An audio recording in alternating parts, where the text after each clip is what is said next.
Here we go, live for day one of the 2026 NFL Draft. Zach, it is finally here, and I am so excited, not just because it's the NFL Draft, but all we've been hearing leading up to the whole draft.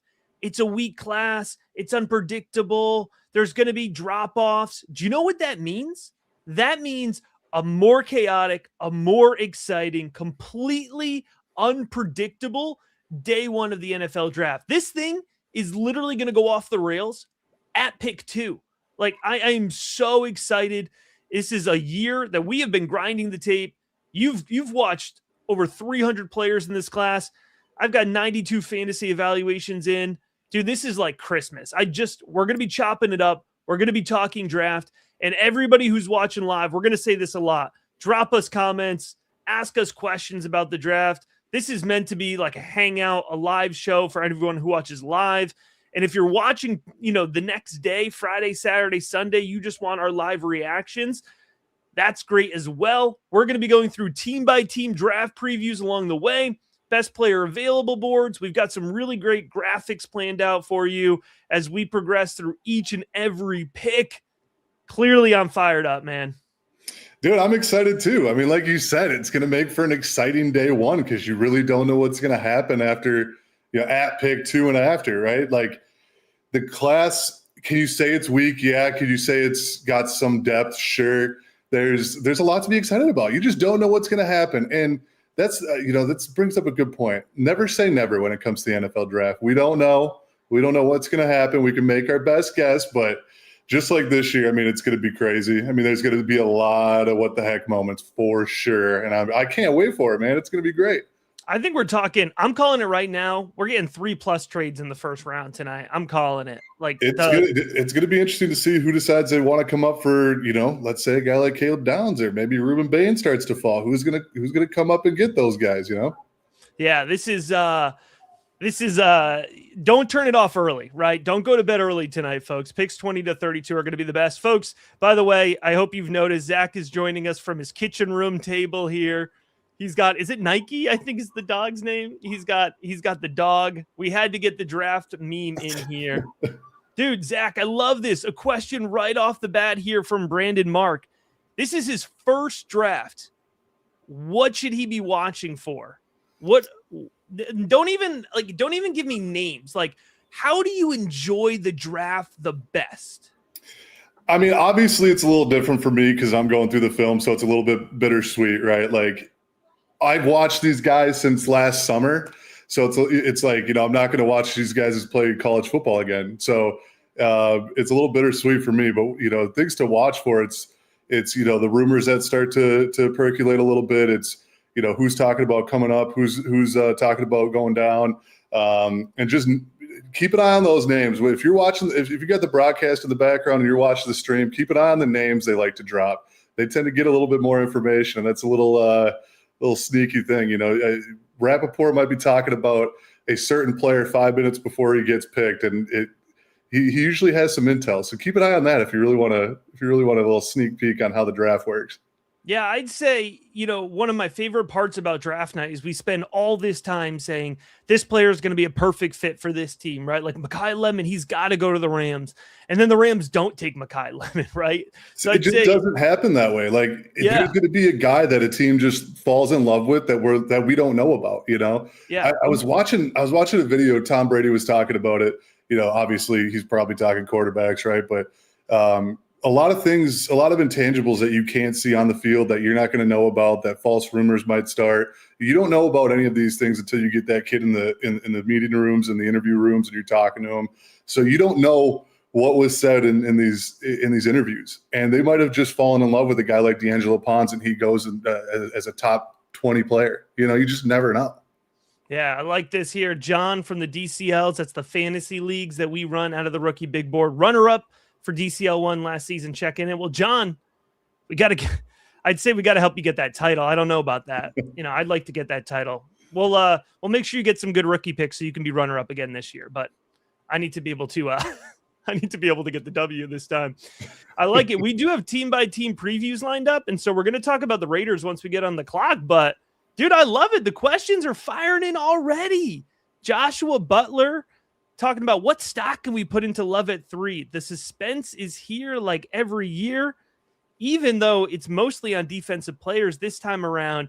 I want to hear your thoughts on this, Zach. I'll say right off the bat, I'm not really buying Jeremiah Love at 3. I still think he's into Tennessee at 4. And this is a guy who, I hate to call it a slide because he's not falling out of like the top 10 or 12. But if he doesn't go 3 or 4, like I don't think the Giants are going to take. It's going to be an interesting with Jeremiah Love. It's going to be really interesting. What stock can you put in at 3? I mean, I think there's plenty of stock you can put into it. I think there's a good chance that he goes 3. Obviously, I think, a team maybe a little bit later on is going to take him because you got guys like David Bailey and Arvell Reese, and obviously Mendoza is more than likely 99.9% going number 1. But I think there's a good chance if, again, it all comes down to interviews. I mean, what is Love on my big board? Number 2 overall. Yeah, let's pull up your big board. Oh, well, yeah. I don't have your full. I have position big boards. Oh, gotcha. Yeah, I mean, I'm pretty sure I got him at 2. I could tell you here in about 1 second. Yeah, he's number 2 overall on my big board. So if you like him a lot at 3 in a class that is deemed weaker than most, you got a guy like Jeremiah Love who's a game changer. I just think if you're the Cardinals, how much stock do you want to put into Love at 3 when you have so many other needs? That defense is awful. They need to bolster that linebacker core. They're probably not going to in this class, this today. I think edge is definitely a need that they could address too. So there's a lot of other needs that they have where you're putting a very, very good player, a star player, into an offense that is more than likely going to struggle. It's more even with him on the team, he's going to struggle. I mean, Ashton Jeanty was a high pick last year for the Raiders, and he struggled as well. Like, you just don't have that core around you. But again, I think there's still stock you could put into it. You just never know. If they like him, they'll take him. Yeah, I think from a fantasy perspective, we don't want Love in Arizona, right? You've got Tyler Algier, who could potentially be the touchdown vulture in that offense. And like you said, Zach, Ashton Jeanty, he didn't have the quarterback play to open up the box. And Jacoby Brissett, I think he's a perfectly fine bridge quarterback, but you don't want to be drafting a running back to an offense run by a bridge quarterback, right? So from a fantasy perspective, I think Tennessee is a much better spot. I think it's an offense that could take a nice step forward. It would be really interesting to see New York with the Scatabo split. That could be bad as well. So you're actually kind of sitting here with Jeremiah Love, a player who is very, very talented, but from a fantasy perspective, it could, there's a couple, tough landing spots, a couple grenades thrown in there. Yeah, I mean, mentioning Jeanty, like he was never going to be in the class with Love, right? Love is a class of his own, so he still could find more success than Jeanty did. I still think he would, even if he landed in Arizona, but it's not ideal, right? Yeah. You mentioned New York, though. I feel like not a lot of people want to talk about that because they got Scatabo, because they have a decent running back room. It's not great by any means, but it's decent, right? Yeah. So, but they're not asking running backs to carry the rock 30 times a game anymore. So if you put them 1-2 with Scatabo, I mean, I don't think it's a bad move at all. We got another question here coming in about Denzel Boston. Brandon's pointing out here, he's very excited to see where Denzel Boston goes. Me too, brother. Like, this is, if you ask me to rank the top 3 guys I'm most excited to learn their landing spots tonight, Denzel Boston is absolutely in there. Oh, big shout out. Enjoyed our college fantasy videos. Absolutely. Hey, buckle up, because we've got actually a lot more CFF content planned for this summer. So we're taking that to the next level this year. Excited about that. But very nice pickup there. Glad you kind of followed our lead on Denzel Boston. He was a great player to have. I think Boston, if you look at the expert mock drafts, you don't really see him popping in there until 20. But I actually think there's plenty of good landing spots before 20. Teams that would be interested in Denzel Boston. I mean, you could see Baltimore interested at 14. You could see Carolina interested at 19. Or what about, if the Eagles are sitting there at 23, they want their A.J. Brown replacement. They're a team who might be willing to move up. They've got a lot of draft capital. Yeah, I mean, I think it's interesting, right? There's so much to like with Boston. Like, I feel like he wasn't really talked about a whole lot, because you got the Carnell Tates of the world, Jordan Tyson, Mekhi Lemon, and Cooper. He started to get into the mix as well. And you got a lot of other guys behind him too that start to get talked about a little bit more too. Jeremy Bernard, Brazel. Like, there's a lot of guys that people are talking about, and I feel like Boston kind of was that forgotten kid, right? Yeah. You left him at the grocery store a little bit. This guy's a true X receiver, man. Like, just a big. What did he come in at the combine? It was 6, or in terms of height. Yeah, height and weight. What did he come in at? He is verified at 6'4", 212. 6'4", 212. And he is wicked athletic. Like, he's a good. Well. Like, he knows how to work with 6'4", 212. Absolutely. Yeah, he could be a number one option, and I think this is a guy that's going to go at the back end of round one. Yeah. If he gets to round two, there's going to be a not so good NFL team that gets better in their receiving room in round two. All right, folks, keep the questions coming. Like, this is what we want it to be. We want it to be a discussion tonight led by you all, especially as we get ready to start this thing here.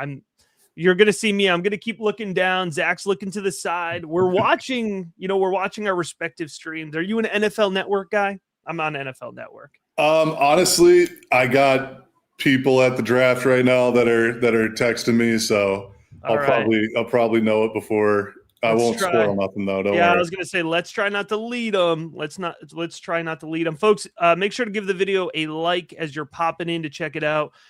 All right, Zach, it looks like the Raiders are just about on the clock here. So let's get into our discussion here. Our first team, the Las Vegas Raiders. You see, for each team, we're going to have their top needs, secondary needs, but we also want to talk through a little bit of where they're positioned at this point, right? Like what the offseason's been like. And then we've taken Zach's big board here and we've lined up, potential targets, good fits across the span of the draft. We didn't want to just say, who's the best fit for each team in round one. We want to talk about their holistic draft strategy here. And we've got a little fantasy focus for each one of these teams as well. But, looking at how Las Vegas got here, I think the big acquisition this offseason was Tyler Linderbaum, right? Like, they spent up, they broke the center market. Baltimore, of course, wasn't thrilled about that. But obviously they did that knowing, right, that they were going to take Fernando Mendoza.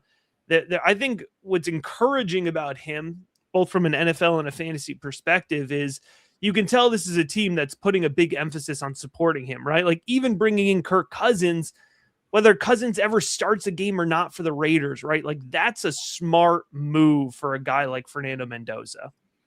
Yeah, I mean, I made the joke, like, I was talking to one of my guys of like, what if Kirk Cousins' agent decided he's going to negotiate that they can't pull an Atlanta Falcons on him and draft a quarterback? Like, how funny would that be? No, I think it's a perfect kind of 1-2 pairing. Like, Kirk's a smart dude, man. Like, I got to watch him a lot. Living in Minnesota, so catching those games every Sunday. Like, he's a smart guy. Like, you hear him talk football and he knows his stuff. Is he the quarterback he was 5 years ago? No. So I still think if they're taking Fernando, it's going to be, which they probably, they more than likely are, he's going to start day one. You're going to have a good mentor and a guy like Kirk. He's a seasoned vet. He's a pro's pro. Like, as far as I'm aware, everyone in the Vikings locker room loved him. So yeah, I think that's going to be a good thing for Mendoza to have. Zach, we're getting questions in from Patreon as well as YouTube. So shout out to folks watching on Patreon live. By the way, patreon.com/rookiebigboard. The 2026 rookie guide will drop on no later than Monday. It might drop Sunday. I say Monday every year. It drops Sunday every year. But the question I wanted to bring up, it's a little early to talk about it, but it's about your Minnesota Vikings. So I thought it'd be a good one to bring up here. I can't show it on the screen. But what if the Vikings took Emmett Johnson, the running back out of Nebraska? Dean asked that question, and I think they know that I'm a big Emmett Johnson fan, and you're a Vikings fan. It's a perfect question for us. It's a good question because I'm like I like Emmett Johnson. Like, I'm a fan of his, especially I'm a little bit biased too because he's from Minnesota. It's a good compliment. It's a good compliment. He's a And great, then he could take over next year. Yep. And I mean, you still got Aaron Jones. I think it's going to be that would be a fun 1-2 punch. Yeah. I like him, man. I mean, he's shifty. He can catch the ball. I thought he was, there's obviously some things he struggles at, but I think that's a good guy to take on at the end of day 2, early day 3. I mean, why not take a shot and get a young guy like Emma Johnson? I'm all for it, man. If you could get him in a Vikings uniform, I think it's a great compliment. Let me get your opinion on something draft adjacent here. I'm watching the Fernando Mendoza. They're showing his family on the couch. All white couch. Dude, what? Who's got all white couches? That's diabolical. You better not have little kids if you got an all white couch. Right. I mean, that's like I'm getting dirty. That's like my kids. I mean, my kids have gone to college, right? Like that's like one of my kids won the national championship. The other's at Georgia Tech now, right? They're out of the house. Yeah, my kids are good at football, and I can buy whatever I want now. I don't care, man. I could be 50, 60. I'm not buying a white couch. Are you absolutely joking? 50, 60. You got the plastic over the couches at that point, don't you? Oh, man. We're going to be talking about Fernando Mendoza after he gets selected or might get selected for the Raiders. But, Zach, I thought this would be interesting because I want to talk about more than just the first-round picks, right, for each one of these guys. So the Raiders have plenty of draft capital here. They'll pick at 36, 67, and 102 through the first 4 rounds. They've also got a comp pick in the 4th round, 134, and they've got the Vikings pick 117 in the 4th round. Some of the guys that I think they could be targeting at the top of the 2nd round, a lot of talk about with the knee, Jermon McCoy could fall out of the 1st round. You've got corner listed here as a secondary need. And I know you're a big fan of Lee Hunter as well out of Texas Tech. I think Hunter, maybe much to your chagrin, he's definitely going to be available, I think, at 36. And there's a lot of emphasis on offense, but I think reinforcing that defensive front should be a priority as well for the Raiders.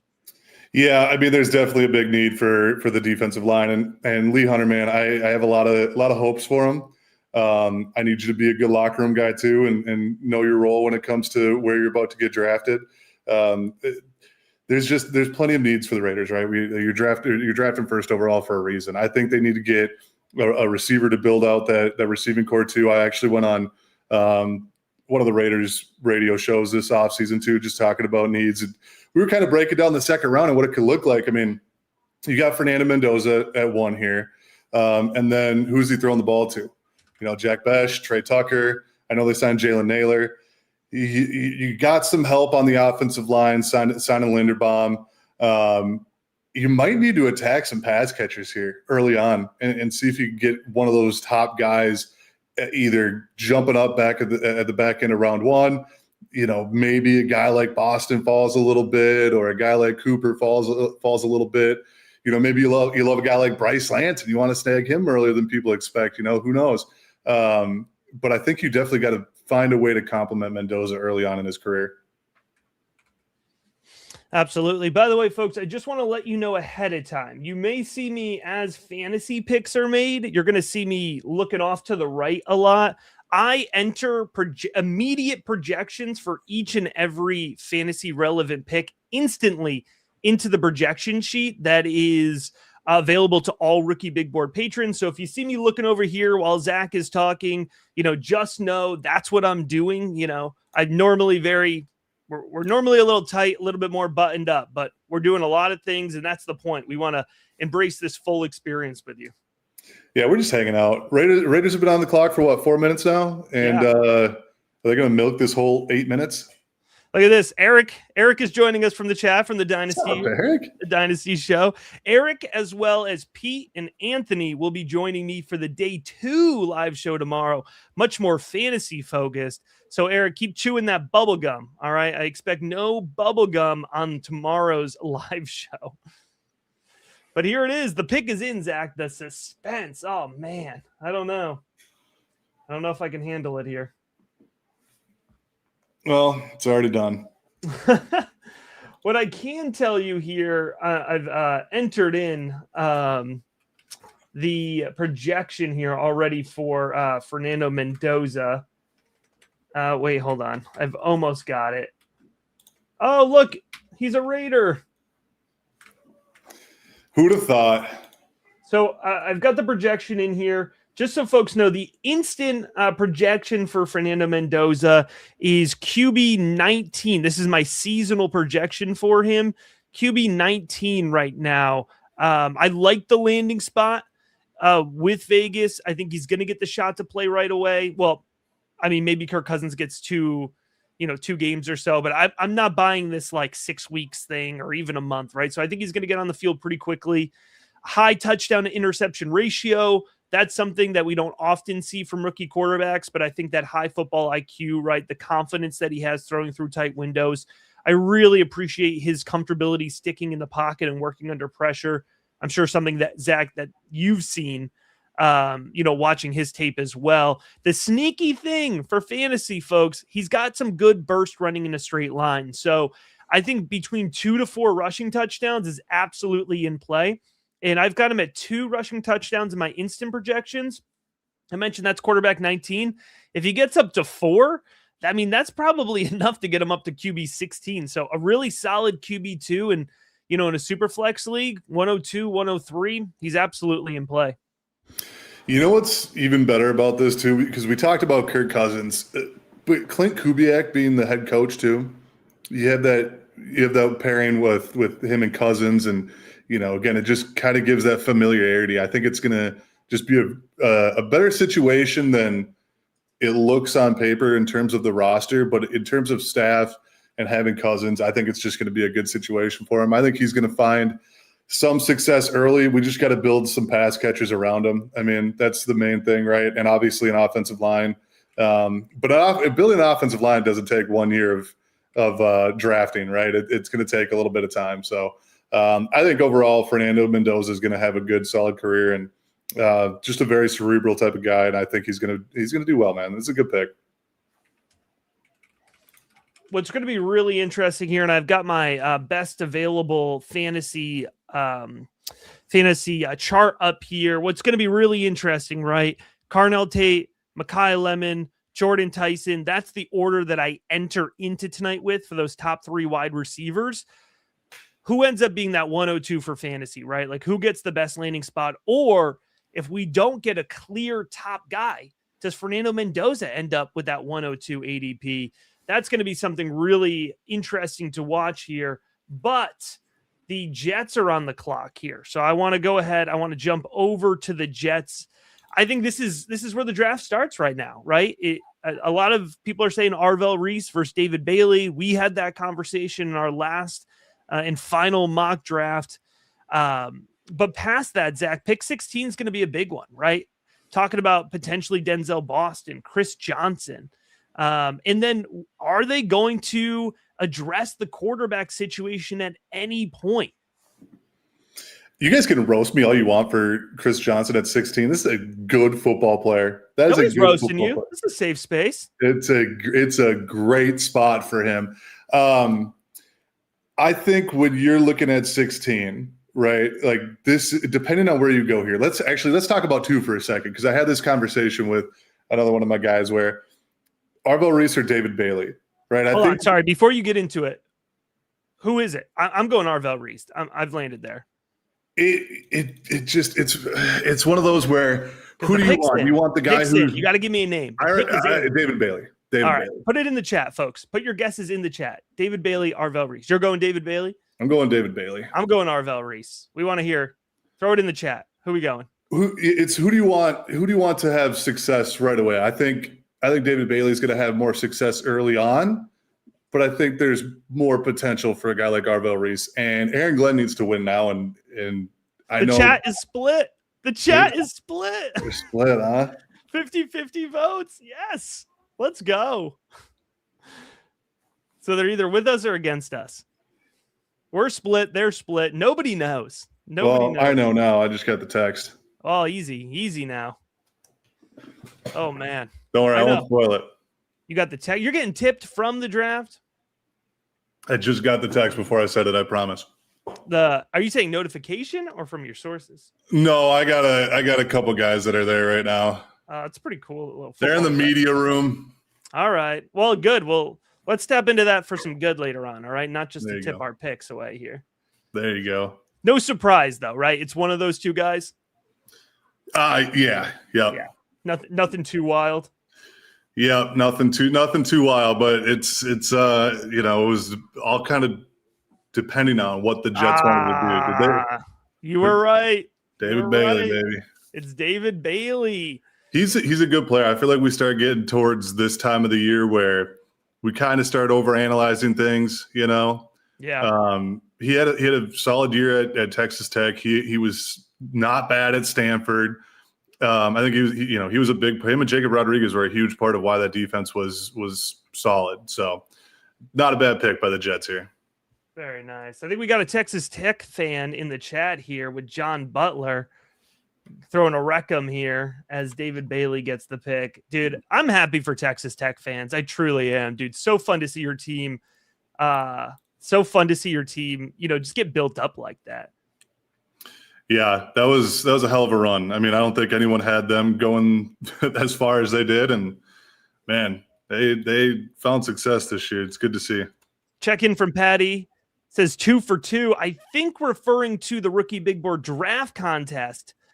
So that's going to be pretty fun. We're doing a little prize there for all the Rookie Big Board patrons participating in that. Look at this. Look at a big. All right, we're having been a long ride for John Butler. Well, on the other side of this, we got oil money, so we got a little trash talking in the chat. I love it. I love it. Let's see, Lucas. Was it Big 12? Maybe he's like a Baylor fan from the other side of the state. All right, Cardinals are up here at 3. Zach, this is really interesting. We talked about Jeremiah Love earlier, right? So he's a potential option. Arvell Reese not getting drafted too puts him in play. If Arvell Reese doesn't go to Arizona, where does that slide end? That's going to be a really interesting thing to see. I still think offensive tackles in play. I know we saw everything about Francis Mauigoa, the back.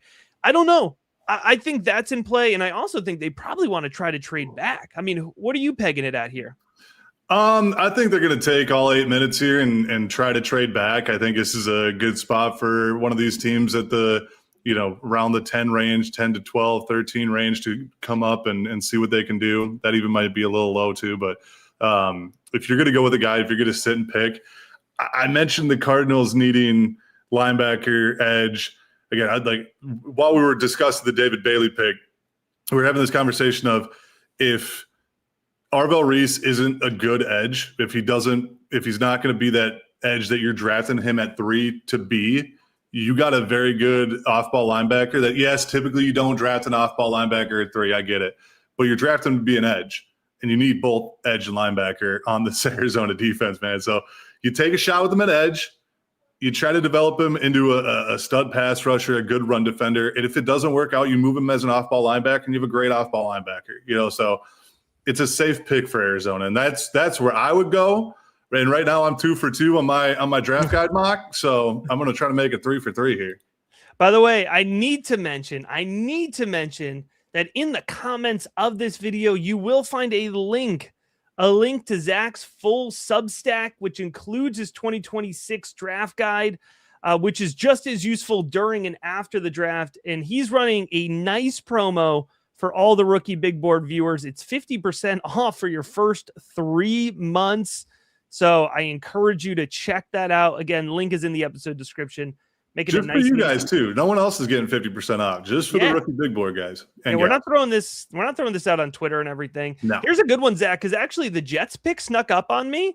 So shout out to Pete, who says, "Are we going to get any misses? Because the draft clock is only 8 minutes this year instead of 10." I mean, I doubt it. I mean, I would sure hope that these GMs are on top of their stuff, but you never know. Talk about chaos, man. We thought this was going to be chaos coming in. If someone misses their pick, how chaotic would that be? Oh my God, that'd be something. It's happened. I don't think in the first round. It's definitely happened recently. The Vikings, dude. The Vikings missed their pick back in 03. It's like 03, 96, somewhere like around that time frame. But then the pick ended up being Kevin Williams, and he was pretty damn good. So By the way, I think GBR is at Go Big Red. I think we've confirmed a Nebraska fan for Lucas. You can let me know. Josh Butler responding to my question of how far could Arvell Reese go? Saints. I think the Saints is a pretty good floor there. I think the Saints also, this is a team that trades often and they like to trade up. So even if the Cardinals go offensive tackle here, like maybe the Giants or the Titans would be looking to trade back if the Saints were interested. Yeah, they're definitely not getting past the Saints. They're probably not getting past a team like Washington either at 7. I mean, if Cleveland wants to pair him with Myles Garrett, but I don't know if that's a good fit. Yeah. Just with how Arvell Reese plays. But yeah, so I think 7's kind of the stopping point. But yeah, if he gets past the Cardinals, I wouldn't be shocked to see even Tennessee take a swing on him because I think he's probably in my opinion, the next best player on the board here. So we got a wow in the chat. We got a wow in the chat as the pick is in. So this should be interesting here. By the way, what's up with this? Brandon said Go Big Red as well. What do you got, a whole Nebraska contingent here? I'm not judging, folks. I appreciate it. I bet you're going to miss Emmett Johnson. I absolutely bet you're going to miss him. I'm going to miss having him on my CFF rosters is what I'm going to miss. Look at Zach. Zach heard the pick was in, and he is on the phone. I'm wondering what's going on. I haven't heard nothing yet. Oh, never mind. I just got it. Oh, no. Oh, man. It looks like they're at the podium here. Things are getting fun. Don't tip it for me. I'm not tipping nothing. No tipping in the chat. You could say whatever you want, but if you tip a pick, I'm going to figure out how to boot somebody from a YouTube live stream. You're banned for 24 hours? I'm not going to pretend I don't know how to do it, but all right, here we go. How wild are we getting? How wild are we getting? Oh, boy. Oh, no, they did it. Ah! Yeah. Oh. Dude. Yo, Tyler Algier. Oh, this poor guy. He just got Bijan'd again. Oh, no. Throw it up. L's in the chat. L's in the chat. Oh, no. Oh, man. Dude, I'm so torn right now. Like, we talked about it earlier, right? Like, it's not a situation you want to be in. Oh, no. You don't want to be in an Ashton Genty situation. And, I mean, yeah, this is – okay. Like, we could talk about Jeremiah Love in a sec, too, but this Arvell Reese thing is going to be very interesting. Yeah, this Arvell Reese thing is going to be very interesting. Man,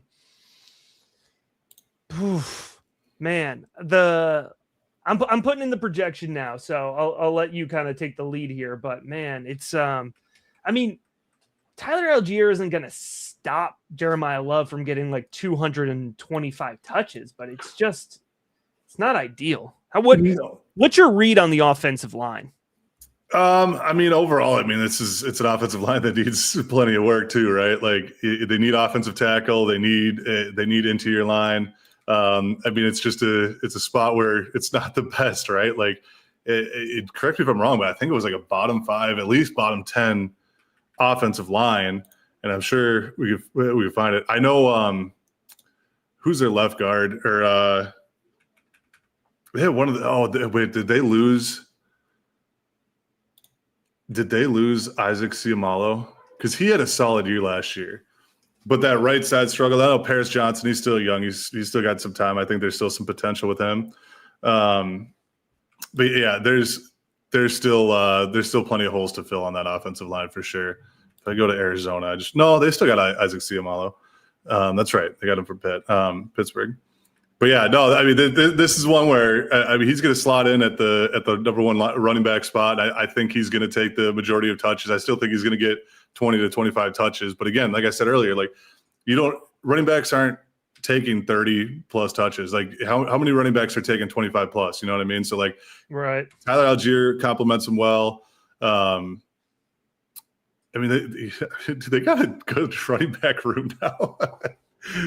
You don't say that too often, right? How many running backs they got now? 4 or 5?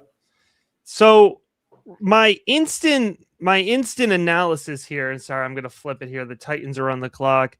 My instant analysis projection is 11.8 fantasy points a game. That puts him at running back 18. That's not what we want. I think oh man. Yeah, that's right. That's right, Pete. This is why we can't have nice things. This isn't what we needed with the reputation of this class. I think the passing volume is something that I'm going to have to gnaw on a little bit more. I think I'll probably tweak that up because, I mean, that's the key, right? You're thinking of Jacoby Brissett. You're thinking of check downs. I mean, he's the pass catching back. Absolutely. Like it's not like, I guess the good thing about having Algier and Connor behind you, it's not like you have, I'm trying to think of a good, pure pass catching, third down back right now. That's not what he has, right? Correct. Sorry. I'm pulling a Rappaport and I'm not talking. Dropping Bam Knight and Dynasty. Yeah, sorry, man. Rookie Big Board was absolutely Bam Knight fans, but dude, yeah, I gotta tweak these targets up. That's gonna be, yeah. I think we're looking at least 60 targets. You don't even want to know, bro. Oh no, at 4? Oh man. He left the table. Another wow. Guys. Whoa, no. This draft is going quick, man. We haven't even talked about the Titan slides here. Why is Rap on the screen? Oh man. Watching it with the volume off is tough. Here we go. Another wow. It's like things are gonna get crazy. I mean, we're just gonna start. It's starting. It's begun. Like the craziness has begun. Oh man. This is what we wanted. Absolute chaos, man. Absolute chaos. I love this. Hopefully this pushes Jadarian Price to the first.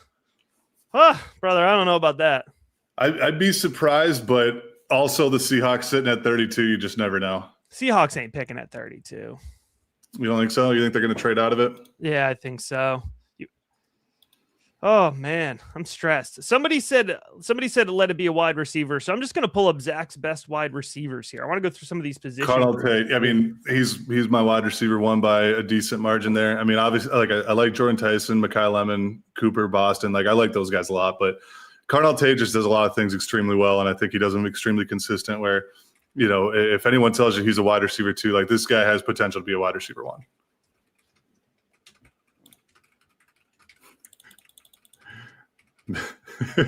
Oh no! Are you tripping out over there? Oh, sorry. I'm also putting instant reactions into Discord. So best part about the Rookie Big Board, man, personalized advice in the Discord on the Clock channel. But I've also started a thread where I'm putting my thoughts into, because I know everyone can't be on the live stream. So that's what I'm doing over here.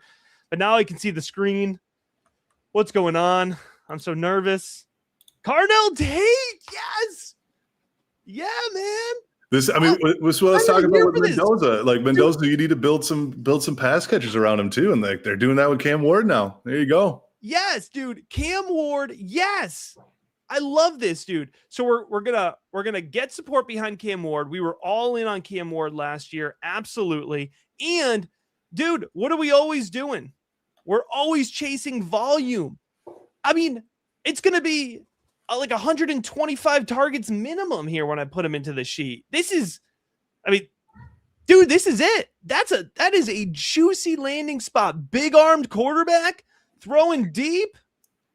Let's go. It's a fun pick, man. It's a fun pick. I'm excited to see how it all plays out. I mean, Tennessee needs some electricity on that offense, and they're going to get it with Carnell Tate. They are absolutely going to get that with Carnell Tate, dude. Look at this. Chaos. Absolute chaos. Woo-hoo-hoo. It's going to get good.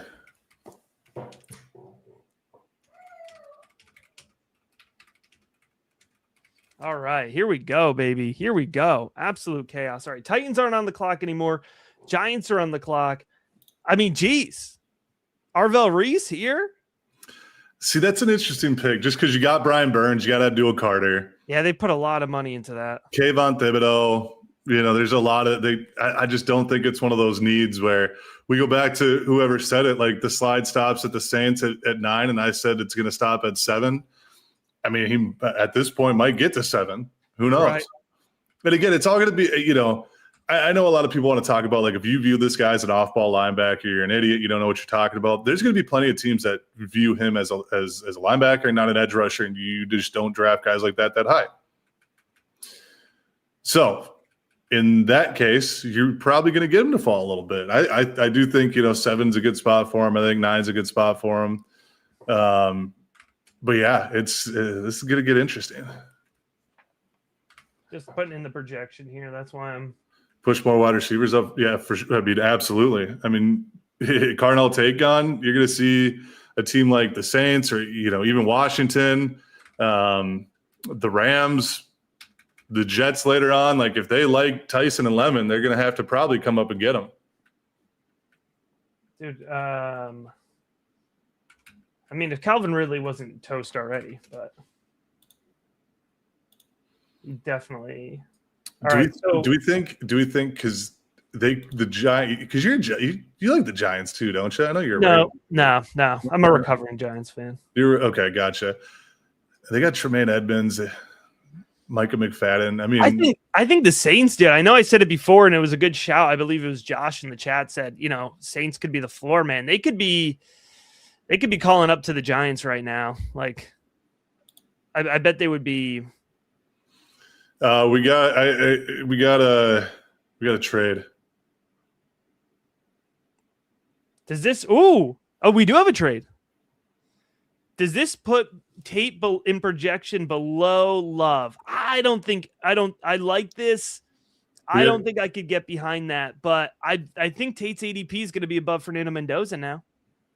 We got a Giants pick, and we got trade at 6. Oh, we've got a trade. Oh, Cleveland traded. Yep, Cleveland's trading. To who? Hang on, I got text bubbles. Chiefs. The Chiefs? Yeah.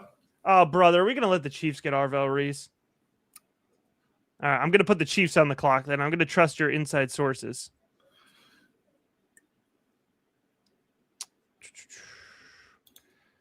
So who do we think the Chiefs are coming up for? Who do you think the Chiefs are coming up for? Do we want to say Mekhi Lemon? Do we want to say Jordan Tyson? I would be have to come up for those guys. That's my thing, though. Because maybe Washington wants one. I mean, Washington could use a receiver. Maybe they like one a lot more than the other. Yeah. That could definitely. I mean, who said it? This is going to push receivers up the board with Carnell Tate going 4. Absolutely. All right, let's see here. That's all I can think of, unless like they think really highly of a guy like Keldrick Falk, who I know there's some teams that are high on him. Did you see the Giants pick yet? No.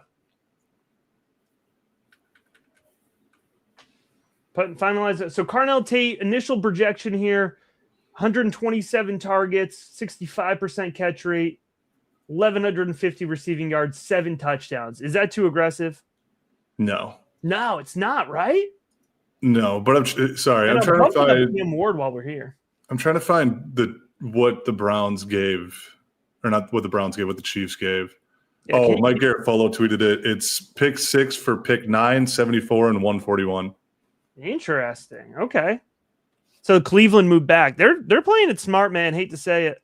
It's not a bad way to do it for them. I mean, they got plenty of needs too. All right, we've got guesses in the chat here. in the chat. Chiefs moving up for Jordan Tyson. Chiefs moving up for Mansour Delane. Any other guesses? Put it in the chat. Delane was enough. I was going to say Delane too. Like, that's a good possibility too. I did hear some goofy things during this draft process that I'm not going to – that's such a cheesy way to go about it, but still. Goofy things. Just so you know. By the way, Carnell Tate to Tennessee, that puts him at wide receiver 11 in my seasonal projections. Sorry, say it again. Carnell Tate is wide receiver 11 in the initial projection. I love it, dude. I mean, I love it. He was the clear-cut wide receiver 1 in my opinion. I didn't, again, I know it showed Tyson and Lemon really, six picks away, 4 picks away. I like them too, but I think Carnell Tate was in a tier of his own, in my opinion.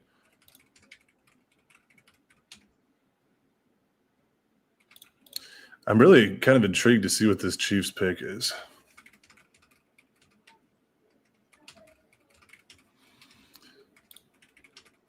All right. Yeah. I think it's going to be pretty hard to take the wide receiver 1 spot from Carnell. Josh. This guy, whoever Josh Butler is, whoever your buddy is, he's onto something. Oh, come on now. We've got Eric points out they'll blow the picks, but it was still a good trade. I think that's fair. I think it can be both. That's true. That's true. I've got Chiefs on the clock here, but the Giants pick is just coming over broadcast now. So I'm excited to see this one as well. I'm wondering if we're going to keep this run of fantasy guys going here. It sounds like at 6, maybe we don't have the fantasy guys.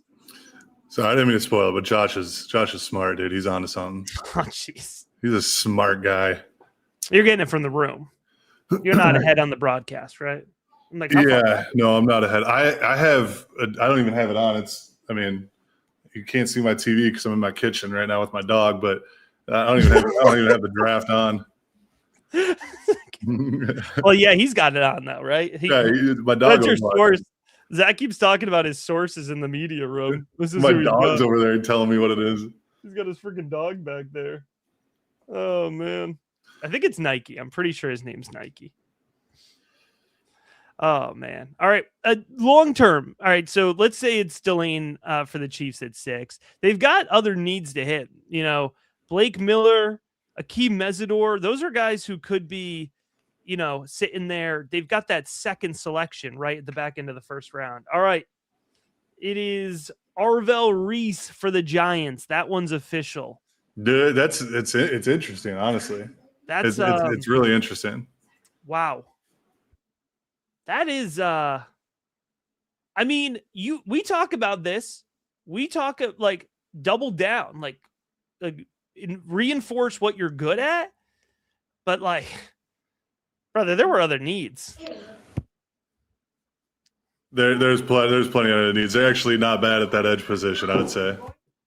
Eric, well, now he's definitely an off-ball linebacker. Yep. I think so. I guess that's the good thing, right? You've got some versatility there.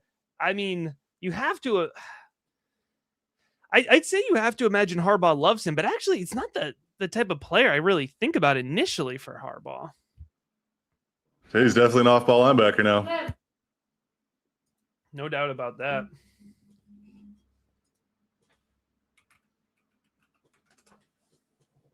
Chaos, man! What a wild start! This is what I was talking about, dude. I'm so fired up for this, and shout out to everybody joining in the chat, by the way, watching live. We appreciate you sharing the draft with us. Like I said, man, this is like Christmas for us. We're doing it all year round, and to finally learn some of these landing spots, that's everything. So we're thinking Delane might be the pick here at 6. Zach, talk us through your best available corners in general. Delane is your CB1, but plenty of other good guys on the board here. And if I put the over-under on 3.5 corners in the first round, what would you pick? One sec.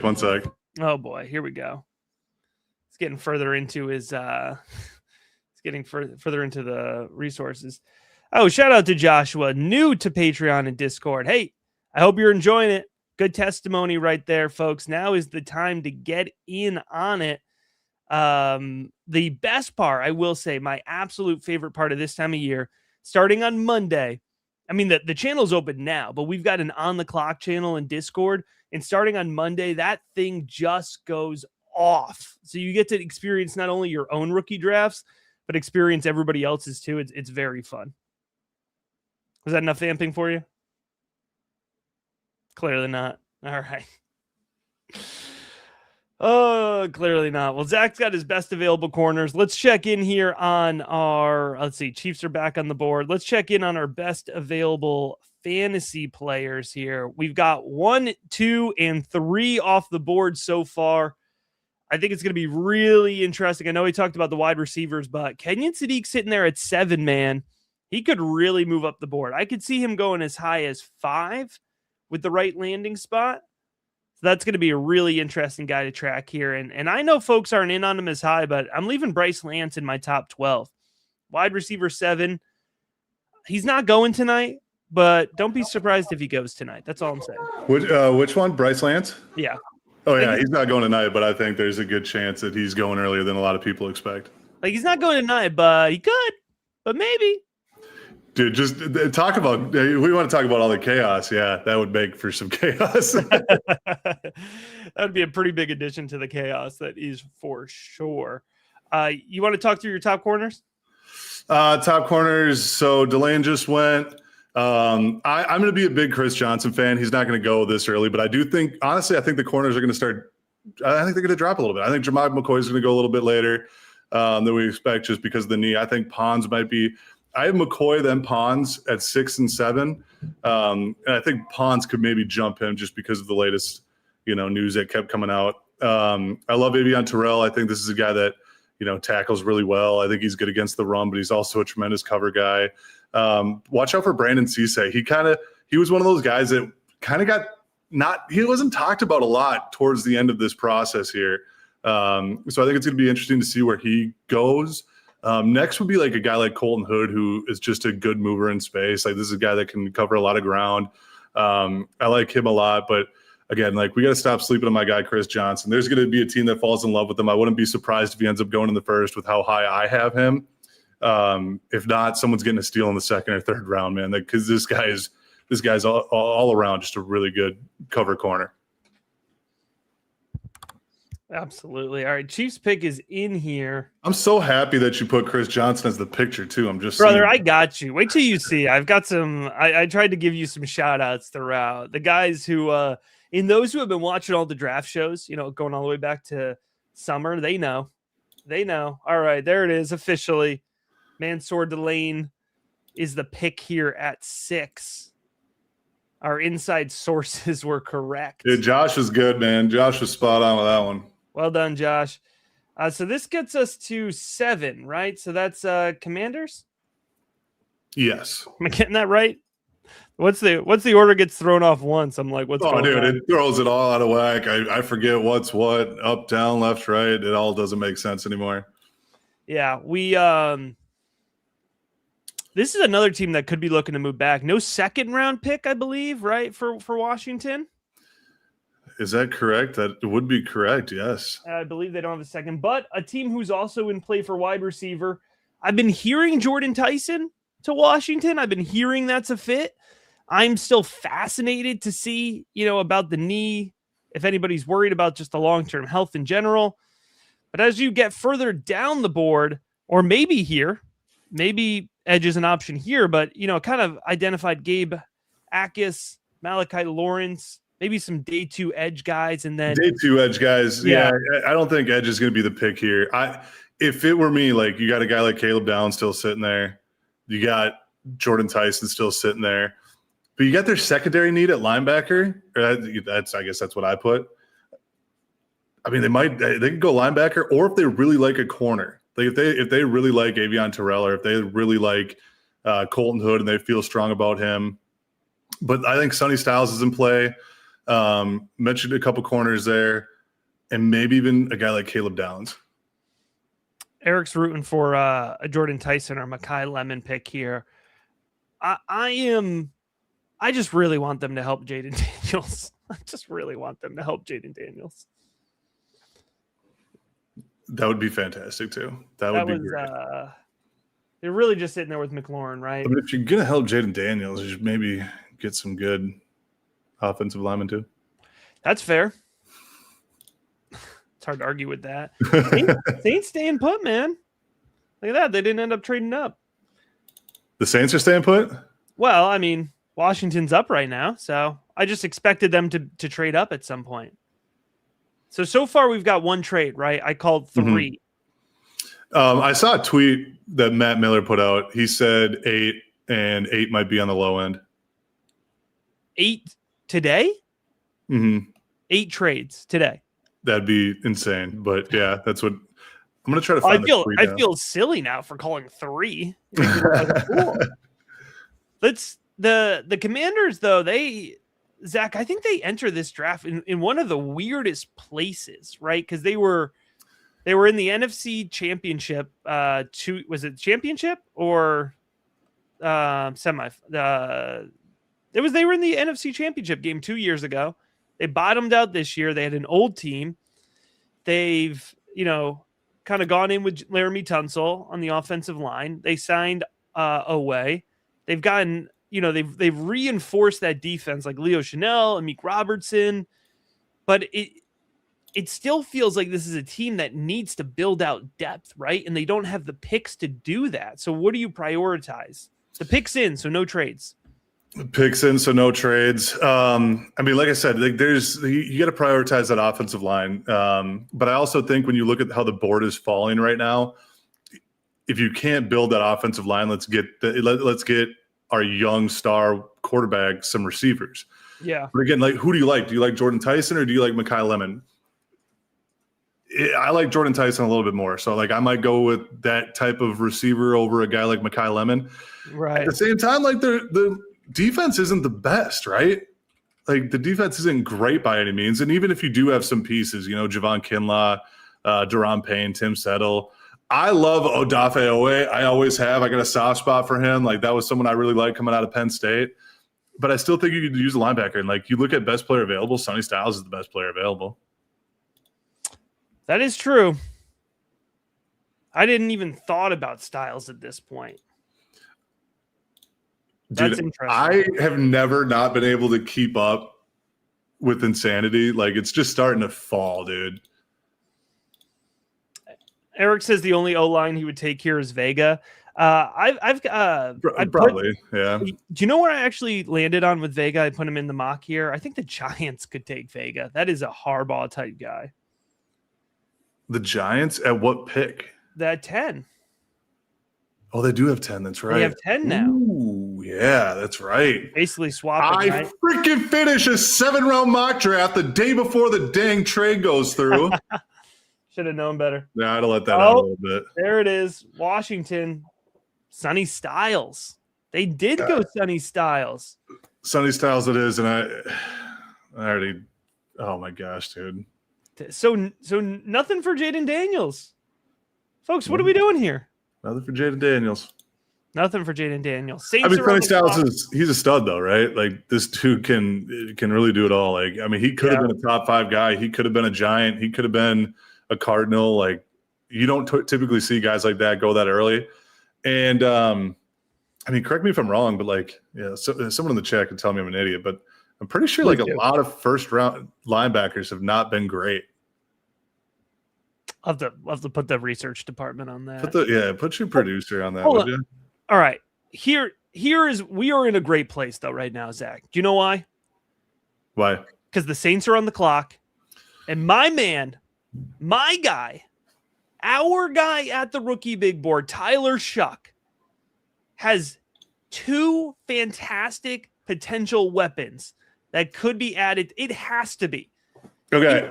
I want to see the chat pop off for like 30 seconds with just guesses of who it could be. And I'm going to tell you Tyson. It better just say Lemon Tyson, Lemon Tyson, Lemon Tyson. Those are the only 2 options. I want to see the poll that you got going on because I know what it is, and I want to see who gets it right. You can put a poll in here? I thought you could. Oh my gosh, wait. Are you going to put a poll in here? Dude, I swear I saw an option for this. I think there actually is a poll option. Well, I gave up. So Tyson, well, we got 1 vote for Tyson. Tyson Lemon. We'll try out I think I got it. We'll try out the poll feature for the next pick here. We've got some time here. Yeah, you can do a poll. Dude, watch it be Denzel Boston. I'm just kidding. Hey, you wouldn't You wouldn't get any pushback from me. All right, let's see it here. I think I got it up. All right. Oh, here we go. Look at this. Type one or two in the chat here. Saints going for Lemon or Tyson. It's gonna be Tyson. JT. We got here Lemon or Tyson. These results coming in. Oh, I can move it around. I can put it in different spots. Look at this. Look at that. We're learning tonight. Brother, we're cooking. We're cooking. Drop it in the chat. Oh man. I hope it's Tyson. We've gotten I hope it's Tyson. Oh, there we go. 100% on Tyson. I like this. So it's a 1. You put a 1 in the chat for Lemon, a 2 for Tyson. Lots of Tyson. Nobody's worried about Tyson's health. Just me. I think I have Mekhi Lemon ahead of Jordan Tyson, but if I'm thinking about the fit in New Orleans, I think it should be Jordan Tyson. And the chat agrees. We are 100% on Jordan Tyson, and we got votes coming in here. I love this poll feature. There's a couple lemons coming in. Yeah, we got one. Yeah, we got some lemon in here. 20%. Again, a 1-to-1 in a vacuum. I like Mekhi Lemon better. I think he's got one of the best first steps in the class. I think he separates well. He's physical. He's tough over the middle of the field, dude. He's got good hands. But I think if you're thinking of who plays best opposite of Chris Olave, I think I'd rather have Jordan Tyson out there, right? I think he can be a little bit more of that inside out guy and play a little bit more of an X type role. I don't think he's an X, but I think he would be the de facto X in that offense. The fit makes more sense for Tyson. I like Tyson a lot. Pick and choose what wide receiver people you want to watch on social media, please. I'm just going to give everyone that advice. Who is the guy? He asked like what to look out for draft day. It was just like early in the stream. Yes. Stay off Twitter. I believe that was Mark. Brandon. Stay off Twitter. Like, man, I've never seen a breakdown of certain things that receivers do that make no sense to me.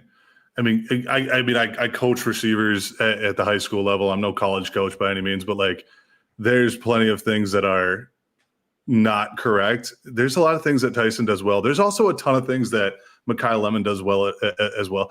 I thought that didn't Des Bryant tweet something out today about Jacoby Lane being better than Mekhi Lemon? Did you see that? I did not see it. It might have happened. There's a guy that, by the way, I'm still in on Jacoby Lane, but I would never compare him. I would never compare those two. Yeah, no, I mean Mekhi Lemon's a good ball player. We're getting the Denzel Boston hive has arrived. We want Denzel Boston as well. I'd be all for it. Guys, you don't know how much I would lose my mind if Denzel Boston was the pick here. I love Denzel Boston. That's hilarious. Saints going for Lemon or Tyson. They're kind of building the suspense here. They are. Well, because I mean, they gotta fill out those 2 minutes, those 64 minutes that they're gonna be missing out on. Yeah, it's true. They got to get the commercials in there. Mm-hmm. Oh, here we go, Zack. Look at this. Our producer's on it. First round linebackers over the last 5 years: Jalen Walker, Jahad Campbell, Edgerrin Cooper, Will Anderson, Jack Campbell, Nolan Smith, Quay Walker, Devin Lloyd, Micah Parsons, Zaven Collins. I will give you. That's not that bad of a hit. No. I'll give you Campbell. I'll give you Cooper too. Will Anderson's more of an edge. Jalen Walker's. Oh gosh, see, linebacker and edge. When you start talking about like Jalen Walker, Nolan Smith, Micah Parsons, like those are like you're going to be talking a little bit more edge. Like I mean, like your prototypical Mike linebacker type of guy. That's more what I was leaning towards than guys like that. Yeah, I mean that's what's hard. What's hard about that position is it's hard to classify. I mean, like straight up Mike. Like you are the Luke Kuechly type of role. Like you're not. So Devin Lloyd, you just hate Devin Lloyd, which I actually don't hate Devin Lloyd. I'll admit I was wrong for sure, but you get my point a little bit. Like, maybe not. Maybe I'll just I'll just take the L. Stop while you're behind. The Saints, by the way, have 42-73. So they've got their own picks through the first 2 days, but they have a comp pick in the fourth and a pick from Seattle in the fourth. So they've got some extra draft capital on day 3. So I think this is a team, if they don't go, and even if they do go wide receiver here, we could be looking at them like doubling up on day 3. Well, the poll was heavy Tyson. Heavy Tyson. The pick is in. I think, yeah. Let's see here. If it's not one of these, if this ends up being Ruben Bain, I'm just gonna lose my mind. That would just be inappropriate at best. Like we've got to help Tyler Shuck here, folks. Like I believe the Saints understand how important it is to me and the rookie big board brand for Tyler Shuck to hit. Yeah, you're a big Tyler Shuck fan for sure. Absolutely was. All right, it's Jordan Tyson. The chat was right. That was right, dude. Chat is on point tonight. We've got it. We've got it for Tyler Shuck, folks. It's going to be good for Jordan Tyson too. Hey, you know what? We came out a little slow. We said Jeremiah Love stock down. Well, we're pushing the value of these picks up, baby, because Jordan Tyson's moving up in value. Carnell Tate's moving up in value. Here we go. Here we go, baby. Dude, I love that fantasy guys are starting to roll off the board. I'm kind of feeling that it's going to be non-fantasy guys for a little bit here. That's all right. Oh, dude, like this is where it's going to get interesting. Well done, chat. Well done with that pick. Oh man, here I'm gonna enter in this projection here. Yeah, you entered that projection. Cleveland Browns, man. Let me get They're up on the clock, right? Are they up on the clock, or am I? No, they're up. Yeah, they're up. They're up. I'm not gonna lie to you. I'm getting a little blown up over here, and I'm trying to keep track of these picks as well. Where do we think the Browns end up going after trading with KC, trading down to get their number 9 pick? Do you need to see the board here? Do you want me to pull up the board? No, I have a good feeling of how this is going to go.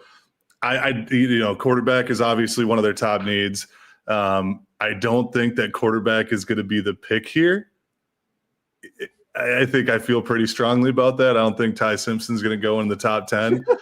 I think you might be right about that. What are you gonna do to take care of this offense? Well, you got to build on the offensive line. Who do you like more?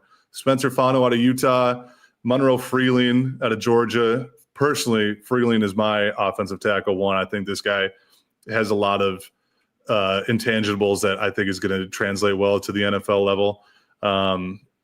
Also, you got to think about needing a right tackle compared to a left tackle. I feel like in this class, right tackle, there's some very solid ones in Fano and Mawigoa, Blake Miller, Max Iannacci, like all guys that played a lot of right tackle in college, right? Monroe Freeling's a left tackle. Caleb Lamu's a left tackle. Caden Proctor, like all those guys are left tackles. So you got to take that into account too. DeJuan Jones is currently the Browns left tackle. They got Titus Howard from Houston. Do you want to lean towards like a right tackle? Do you maybe want to look at kicking inside? I know they got Tevin Jenkins, Elton Jenkins. I liked Elton Jenkins. I'm not going to lie to you. Like that was a guy I liked. I didn't like him when he was on Green Bay because he was tough to go against, a versatile type of guy. Zion Johnson as well. So I don't think like Vega's an option here. I don't think that's where they go. I don't think they go interior. But you got to get some help on that offensive line too, as well as, receivers an option too. You're going to go Cedric Tillman, Jerry Jeudy, and Isaiah Bond for the first week of the season. I think wide receiver is an early pick for them too. But I want to protect a guy like Shedeur Sanders or Dylan Gabriel, or Deshaun Watson, whoever the hell it's going to be. I'm a big offensive line guy when it comes to protecting your quarterback and building this offense. So I'm going to go offensive line here. I think it's probably going to end up being one of the right tackles that I said, whether it's Fano or Mauigoa. But what are we thinking here? What are we thinking? Oh, yeah. I will pop off with you if it's Freeland. Big Freeland. Let's go, Eric. Let's go. Big Freeland guy. Yeah. So Jordan Tyson coming in instantly as wide receiver 20, which I think is just about where we want him. Yeah, I think it's about right. What'd you say? I think it's about right. Yeah, I think that's about right. The one caution about New Orleans is, you have to be careful with Shuck's touchdown projection because he didn't have, that much touchdown production relative to the games that he started last year. So, I mean, we've got him at 115, 120 targets is where he'll land here, 6 touchdowns. I mean, that's putting you next to T. Higgins and Devonta Smith in the projections for seasonal, right? Like, that's really good. So this 105, 104 picks, 106, dude, this is going to get really valuable, especially if we can get even one more good wide receiver landing spot. What do you think the next best spot for Mekhi Lemon is? Rams. That's an easy one. I gave you such a layup.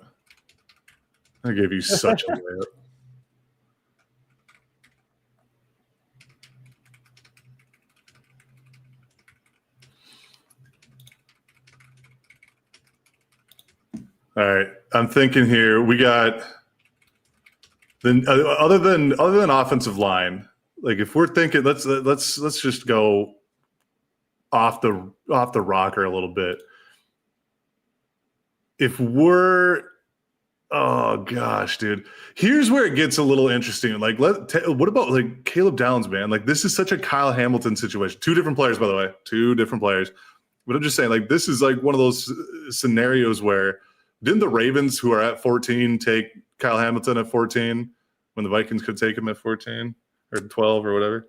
I believe we took him at 14. Yeah. But yeah, dude, like, where's the slide gonna end? Maybe Miami at 11. Yeah. Maybe. I don't know. Oh, pick is in here for the Browns. Did I miss that? Did you say that? No. Fano. I texted you and said because I don't have the broadcast on, so I don't want to spoil it. Okay, I texted you and told you I'm 3 picks ahead of you right now because. Jeez, man. Yeah, so I know the next one and the one after that. I'm on. Hey, man, I'm caught up. No, you're caught up. Dude, it's more or less. I got 3 guys texting me right now who are there that are. Well, stop looking at your damn phone. I can't help it. Let's see. Let's pull up. As you're talking through your offensive tackles here, why don't you? Yeah, pull that up. Like I said, I got Freeland as OT1.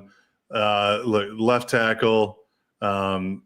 He's played left tackle primarily over the last 2 seasons. He played some right tackle in not last season, the season before. He's allowed 3 sacks last year. The year before that, he allowed 3 sacks. He's consistent. I mean, obviously, you don't want sacks, but I'm just saying, consistently, he's right there with the top guys. Right. Doesn't allow too much pressure. He's not going to get your quarterback hit too often. This is a guy that plays really well. I would love a guy like Monroe Freeland on my offensive line. But I already said, I know what the pick is. And I feel like the Browns would love a right tackle, and Mauigoa or Fano would be one of those guys. So who could it be? Well, I'm not No, you're not. You're not. But there are no tipping picks in the chat. I figured out how to ban people. So if you tip picks, that's the only way you get the boot. I'm trying so hard not to, and I should just put my phone down. I've got Giants. Francis Mauigoa here coming off the board, 10 for the Giants. I think this helps, man. If you are a Scadaboo fan, if you are a Jackson Dart fan, this offensive line help is needed. The question is, can the Giants finally get an offensive line pick correct, man? I think there's a good chance. I think there's a good chance they get this one right. Did Dallas just move up ahead of Miami? Yeah. No, they didn't move. They moved up with they traded with Miami. Yeah. Yeah, They swapped 1 pick with Miami. All right, so That's our second trade, right? And trade number 2. All right, so your Dallas. 3 big trades are coming close. Who do they? Well, so don't answer. I'm sorry. Okay, blame the people that are there. All right, so Dallas is moving up, folks. Who are they moving up for? Is this? This got to be Caleb. Are they moving up for Mekhi Lemon because they're trading George Pickens? Possibly. You would want to get ahead. You would want to get ahead of Miami, wouldn't you? Well, what's the contract situation too for those receivers in Dallas? I mean, CeeDee Lamb's not going anywhere. He just got locked up. Pickens is on the tag as of 2 hours ago. So Mekhi Lemon might make a little bit of sense. Caleb, please. Oh yeah, Caleb. That's true. Caleb, yeah, that's the one I was leaning towards would be Caleb. Yeah. That this should be interesting. For those of us who don't know. Yeah, dude, this is a really interesting spot. Dallas sitting here. Downs, let's pull up safety here. Downs, Thieneman, they're going to go first round. You think McNeil Warren makes it in the first round? My problem with Emmanuel McNeil Warren is the same thing I had with his teammate last year, Darius Alexander. You're going against the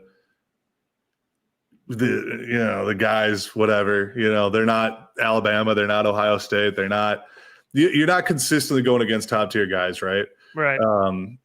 He looked really good against that type of competition, and he looked pretty decent against, good teams as well. Like, he's a good player. He's a turnover machine. Let me pull up his stats really quick. They're good. This is a guy that forced a lot of fumbles, if I remember correctly. Dude, I've watched 300 actually more than that. I can't remember all of them. He had 2 forced fumbles and 2 fumble recoveries, 2 interceptions. He's a very good player. I just don't see him going in the first round. Yeah. But if a guy like Thieneman goes earlier than expected, then maybe that does bump him up the board a little bit. But so we have three trades now, 2 trades now. Pete asked a good question in the chat. He said, you mentioned, some rumors around 8 potential trades. How about the teams without a first round pick who might be looking to get back in? Do you think anybody, if you had to pick any of them, Zach, Falcons, Broncos, Packers, Colts, Bengals, or Jags? I have 2 teams I'd be more willing to bet on, but I'm curious to see who you would pick. Just looking through those teams that he mentioned there, I think the Bengals would probably be the only one because they're at 41. You look at where the rest of them are. So Colts are at 47, Packers are down at 52. I just don't think they have enough to move up in the first round, or not enough. I shouldn't say enough, but the willingness to move that far up. You know what I mean?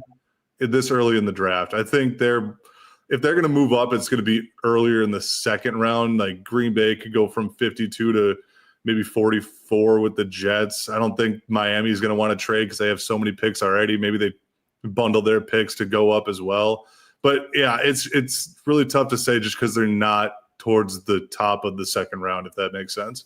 I'll give my pick. I pulled up the Jags. Yes, I made a team page, even for the teams that weren't drafting tonight necessarily.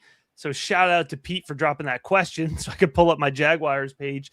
Jaguars have 56, 81, 88, 100, 124, 164, 166, 203, 233, 240, 245.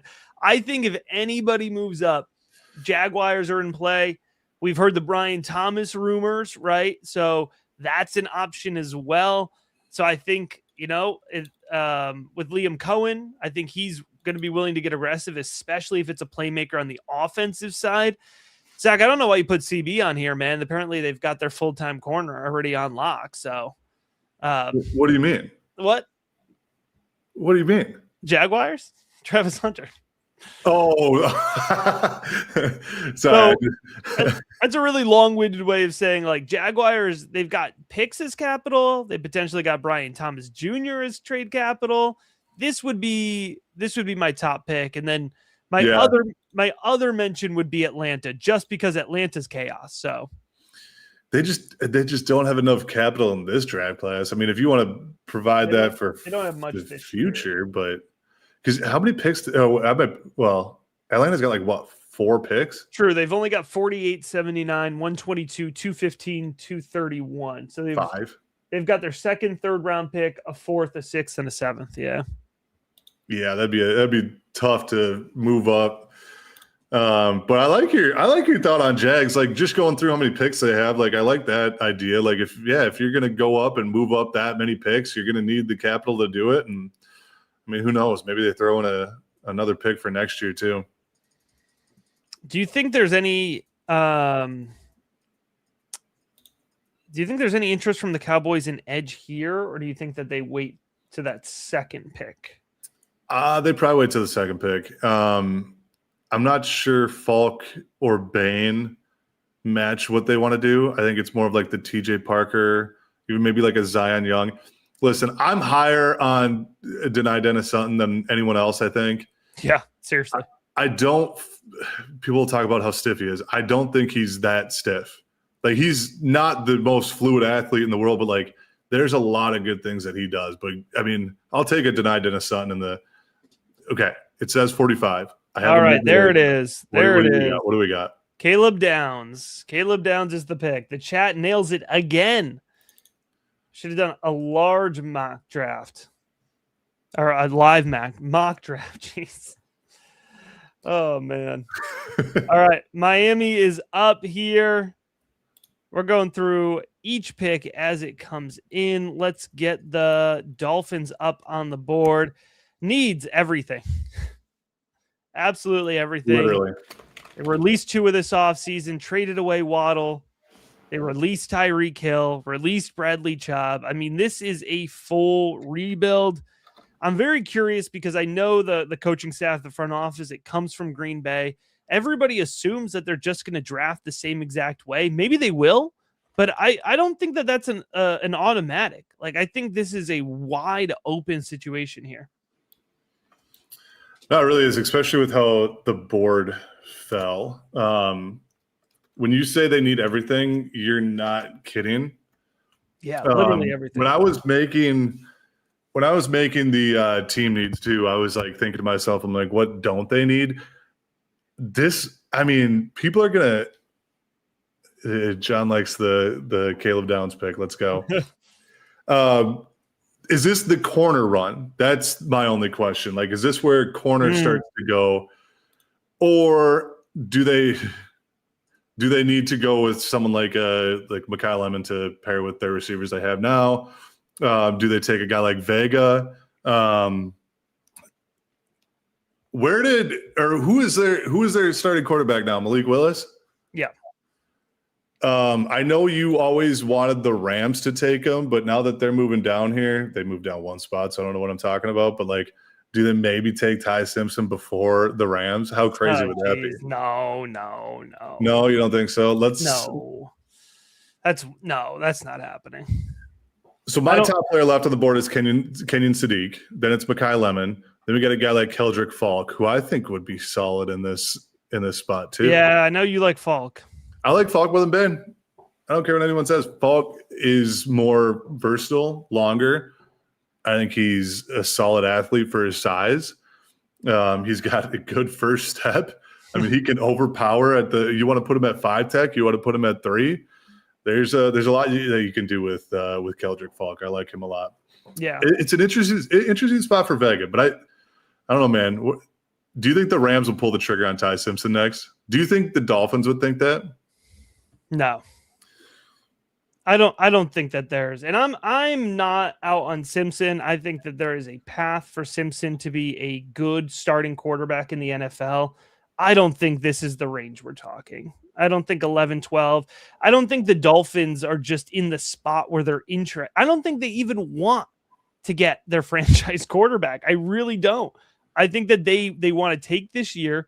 They're not in a place where they're going to be able to instantly add pieces around a franchise quarterback, even if they drafted a guy they love this year, right? To be honest, they're probably picking at the top of round 1 next year. Exactly. And that's where you want to be. And I know everybody says next year it's a better class. I mean, it's going to be a better quarterback class. We can say that with 95% certainty. Do you want chat to cook me right now? Yeah. Arch Manning would be the first overall pick in this draft class. In this draft class, yeah. Arch looked good. I think if so many folks are interested or get too focused on his first 6 games last year. Yes, thank you. That's exactly what I was going to say. Yeah. I agree with Eric though. New regime, go into the trenches. Absolutely. What do you want, Eric? Vega? I'd go Vega here. That's what I would go. It's going to be interesting if Vega's still on the board for the Ravens. Vega or pick us in for the Dolphins.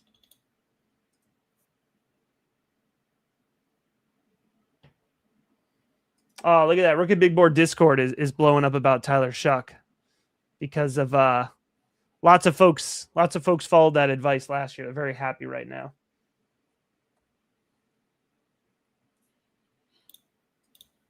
Ooh, Mekhi Lemon's making $50 million next year.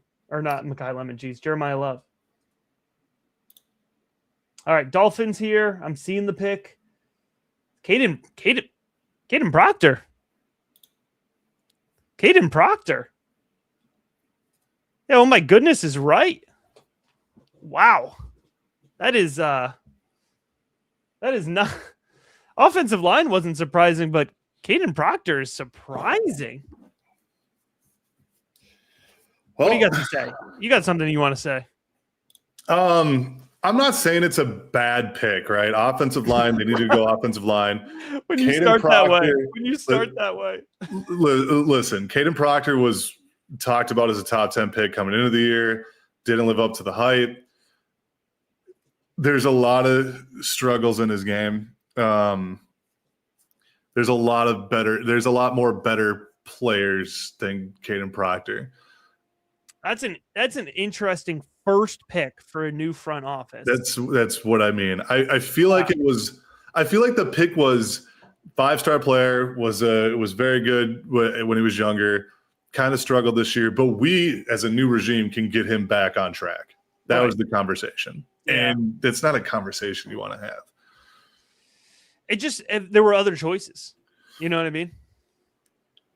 Yeah, I feel like I should walk away from this computer right now. That dude. Yeah, that's all I got to say. We've slowed down from the fantasy perspective. Rams are on the clock here. I want to get the new poll here. Are Rams going wide receiver? Rams going wide receiver here, yes or no? Oh, you know what? I'm going to get spicy. Wide receiver or Sadiq. Drop it in. Poll number 2. Here we go. And then any other ideas, just throw them in the chat. Yeah. Rams going wide receiver or Sadiq. One for yes, 2 for no. Oh my gosh, dude.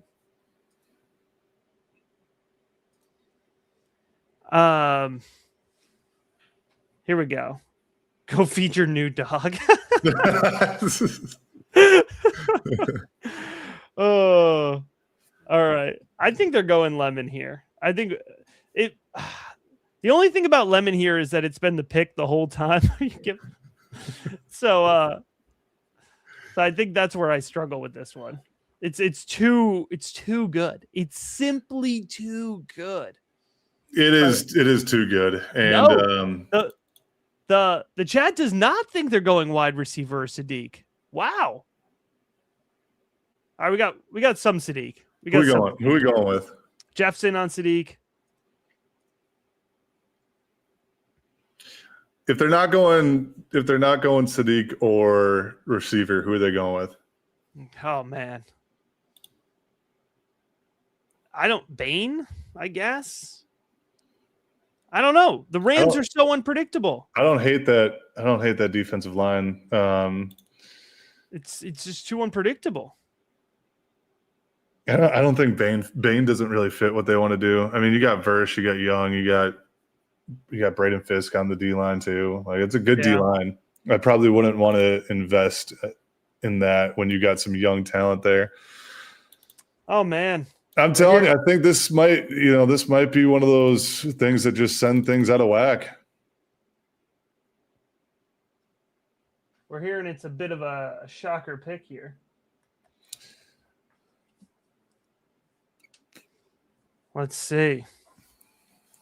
Get this pick in. So here's my question for you, Zach. We'll do this live. Do you want to do you want me to pull up the draft results live because the feed's a little slow? Like, do you want me to have the web page up, or do you want to just let it come across the broadcast here? You do whatever you want to do. I know what the next 2 picks are, so whatever you think the chat wants to do. The chat seems fine with it. I just Let's know. Keep it rolling then. Keep it rolling. Yeah. The only thing I would tell chat. Sorry. He's just shaking his head at his phone. Don't be shocked by the craziness that is about to ensue. Oh boy, here we go. There's a couple that are coming up that it's about to get juicy. It's about to get juicy. Jeez. It's gonna be a fun one. And I'm not pick tipping. I'm just saying, like, we're about to get excited. I hope that just gets you excited. That's all. Master's watching his TV and I'm just like anticipation. That's the best part here, man. It is, dude. Like, this is the best part about the draft. What do we want to watch for the draft? Just have some fun. Just enjoy the craziness. Yes. Enjoy it. All right. Please not back. Somebody said back. That'd be a new level of craziness. What would be? He said, please not back. Oh God, dude.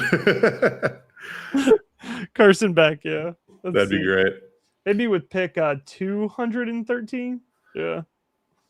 Dude, where's he land in my rankings? I gotta look now. Eric, if the Rams go Simpson, I will slander heavy. Oh, come on. Get these picks in. We're following broadcast. I know there's a lot of folks following broadcast with us. A lot of folks follow. I think it's streaming too. A lot of folks are following along on streaming. All right. Simpson would be absolutely insane.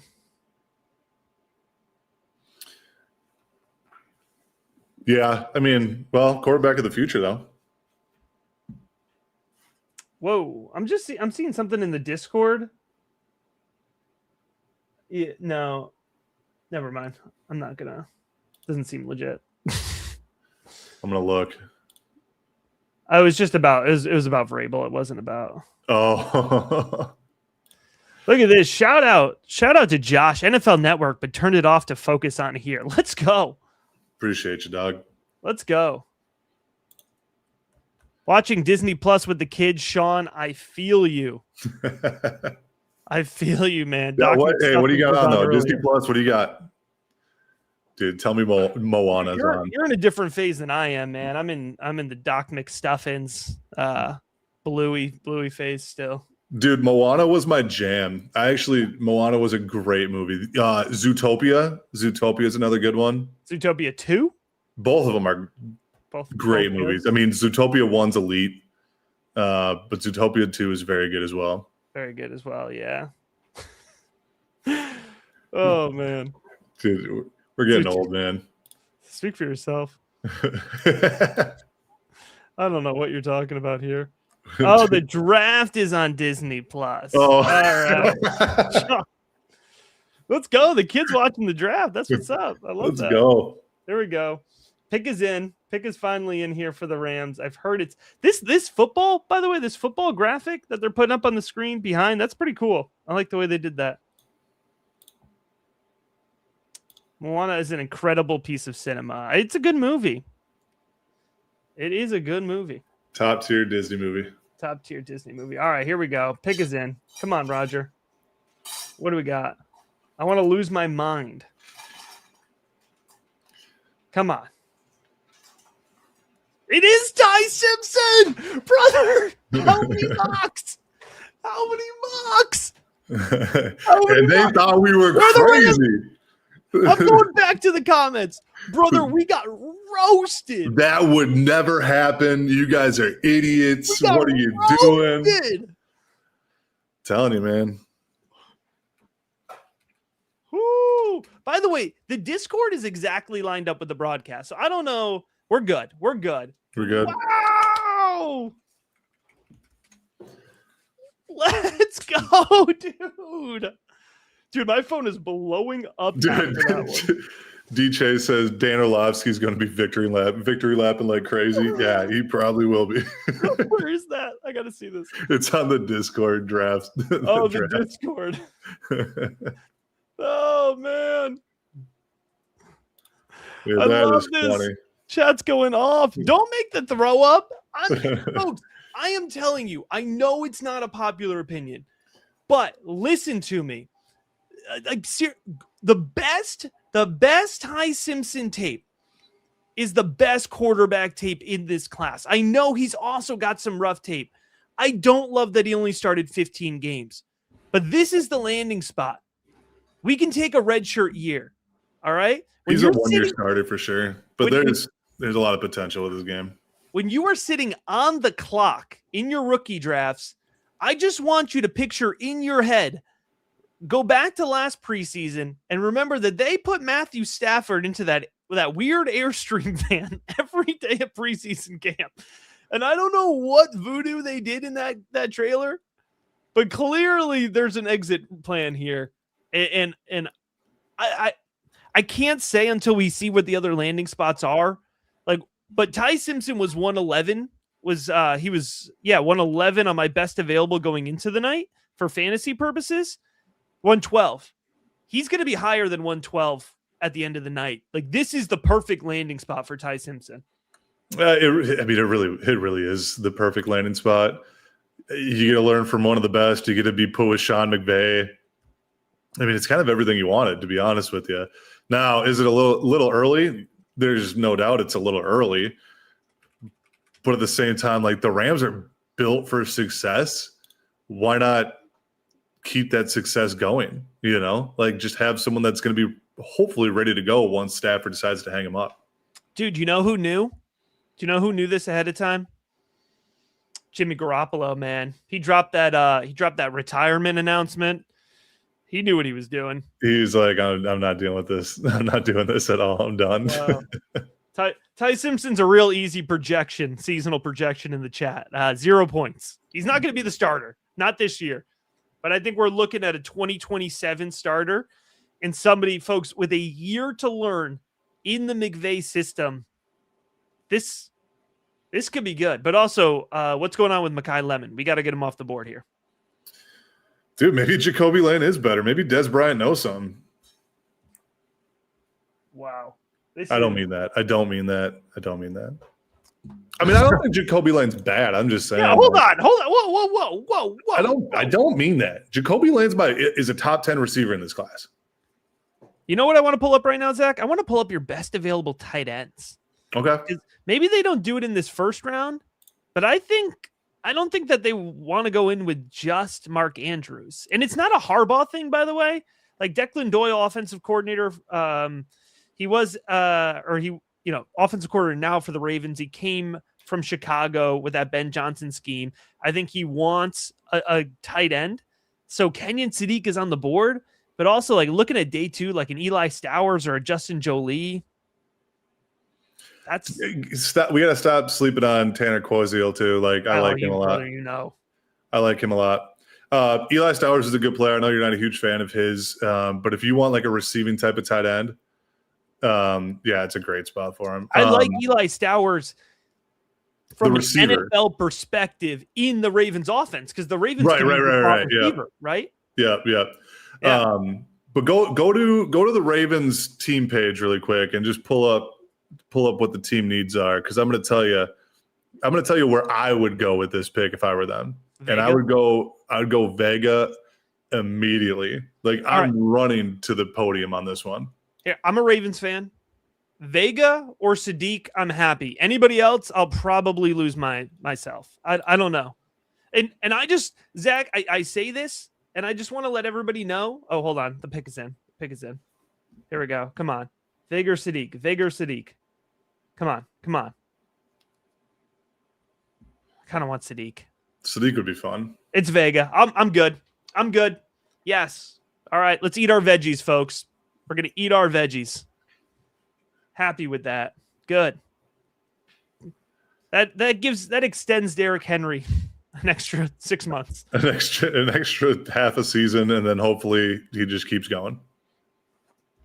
Big Tanner Koziol guy. We love Tanner Koziol. Go, Eric. Yes. Bucks are on. Bucks got to be looking to trade back. Oh, yeah. Well, that's what's up, Brandon. Massive Ravens fan. Awesome, man. Lived in Baltimore 6 years. Big Ravens fan. You guys just got a very good player. Absolutely. Very, very good player. I'm thrilled with that. Again, like, you want Sadiq, you don't need Sadiq. It's probably who Miami should have taken, but congratulations, Ravens fans.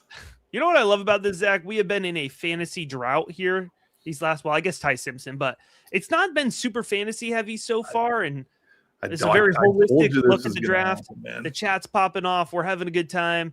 Dude, this infusion of NFL draft-specific content this season just has elevated things. It really has. No, it's been fun. And it's one of those drafts where you can kind of have your opinion and just really don't be scared about it because you kind of see the craziness that's already happening. I mean, I wouldn't say it's as nuts as I thought it was going to be, but like obviously Ty Simpson going here is pretty insane. Caden Proctor going this early is a little nuts. Yeah, obviously Carnell Tate, number 4, like that's fun. That was insane. That was insane. To the Titans. Let's go. Yeah, I mean, I think we're about to get a little nuts too with how things are going to go because the Jets are going to be really interesting taking an edge right away. The Lions, you know, you like to think trenches on either side of the ball. And then the Vikings, man, talk about a potential tight end need. That'd be a fun spot for Sadiq to go. Oh, ready to bury TJ Hawkinson already? No, I love TJ Hawkinson. Clearly not. I love TJ Hawkinson, but I'm just saying, like, Sadiq is a decent spot here. What'd you see? Oh, sorry. I got excited because I remember I prepped the Ty Simpson slide for the first round, baby, and here he is. I get to put it up. Just going back to him real quick. Again, he's confident throwing over the middle of the field. He leads receivers well, and he's comfortable throwing from the pocket. He's also got pretty good athleticism, folks. I think if you take the Matt Stafford archetype, and I'm not saying he's Matt Stafford, but I think in terms of play style, it could be an easy handoff, right? I don't want to say it's like directly transferable. I mean, Stafford, of course, has like a better arm at 40 than most prospects are going to have at 25, but I really like that fit.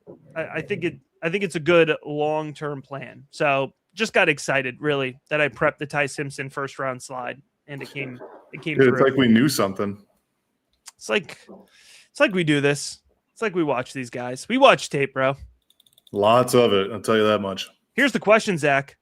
Who's the next quarterback that comes off the board? I mean, in my opinion, it's Drew Aller, but I wouldn't take him until like end of round 3, early round 4. Obviously. You are such a freaking hater, dude. I just no, not Drew Aller. You know what you did. Oh, Cole Payton? No, you know what you did. Oh, Garrett Nussmeier. Quarterback 8, dude. That is disgusting. I would bet on those guys above him over. I mean, here's the thing. You go to my draft guide too, and you look at where Nussmeier went. Actually, because I forget. Can I just say this? Because we're going to be live day 2 tomorrow. It's going to be the fantasy guys. So it's going to be me, Eric, who's in the chat now, Pete, Anthony. And I think maybe at 34, we hear the Cardinals call Garrett Nussmeier's name. I could see dude. This quarterback class, it scares the crap out of me. I'm just not willing to put any stock into a day 2 quarterback with these guys. Somebody will for sure. Somebody's going to take them earlier than I have them, and that's fine. Maybe Zach's board doesn't show that, but somebody's going to take one of these quarterbacks. Who do you think? Bucks here, tight end's an option, edge is an option. We haven't talked about edge that much, dude. If we're going to go edge, I mean, it's going to be Ruben Bain's still on the board. I mean, I'd probably go Bain here because I think he fits more what they want to do. Yeah. What if Bain makes it to the Jets and they just go Reese and Bain? Dude, that'd be insane considering I gotta look at who they have. They're not bad going into the draft. Yeah, I mean, Will McDonald. I was a huge Joseph Asai guy coming out of Texas. Yeah. And now they got David Bailey. If they were to go through Bain and Bailey, that'd be nuts. By the way, Bucks, one of the best logos in the NFL. I feel like you can't even argue with that. Look how clean that is. You got the pirate flag, you got the Buccaneer flag, the coming off of the sword. Like that is a clean logo. That is a very clean logo. Eric, I'm going to screenshot this, save this for tomorrow. We'll be talking about it live. Don't you worry. No, it's not too far. Oh, interesting. But Joshua is saying running back or Sadiq. Running back. He's ready to bury Bucky Irving. Man, they extended Kate on. I just don't think they go Sadiq. Pick is in. It's got it. Yeah, Sadiq would be. I want it like probably good. Oh, RB was Ruben Bain. Ruben Bain, not a running back. Gotcha. Good clarification, Joshua. I was like, that's a bold move. But hey, in this draft, I could see it happening. All right, Bucks pick is in here. Let's see. It's Ruben Bain. Ruben Bain, baby. Ruben Bain. Yeah, that was a kind of a slide. I guess it was technically a slide for Bain. Technically a slide. In my mock draft, I had Ruben Bain going 17 to Detroit. So this is kind of around where I thought he would go.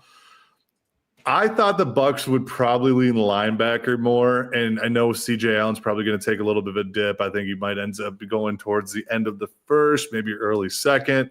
So I had CJ Allen go to the Bucks in my mock draft at 15. So hitting the second level, that first level edge rusher, I'm not surprised about. But I mean, Bain, right? Like on tape, it's solid, but everyone's going to talk about the arm length, and we've beaten the crap out of that.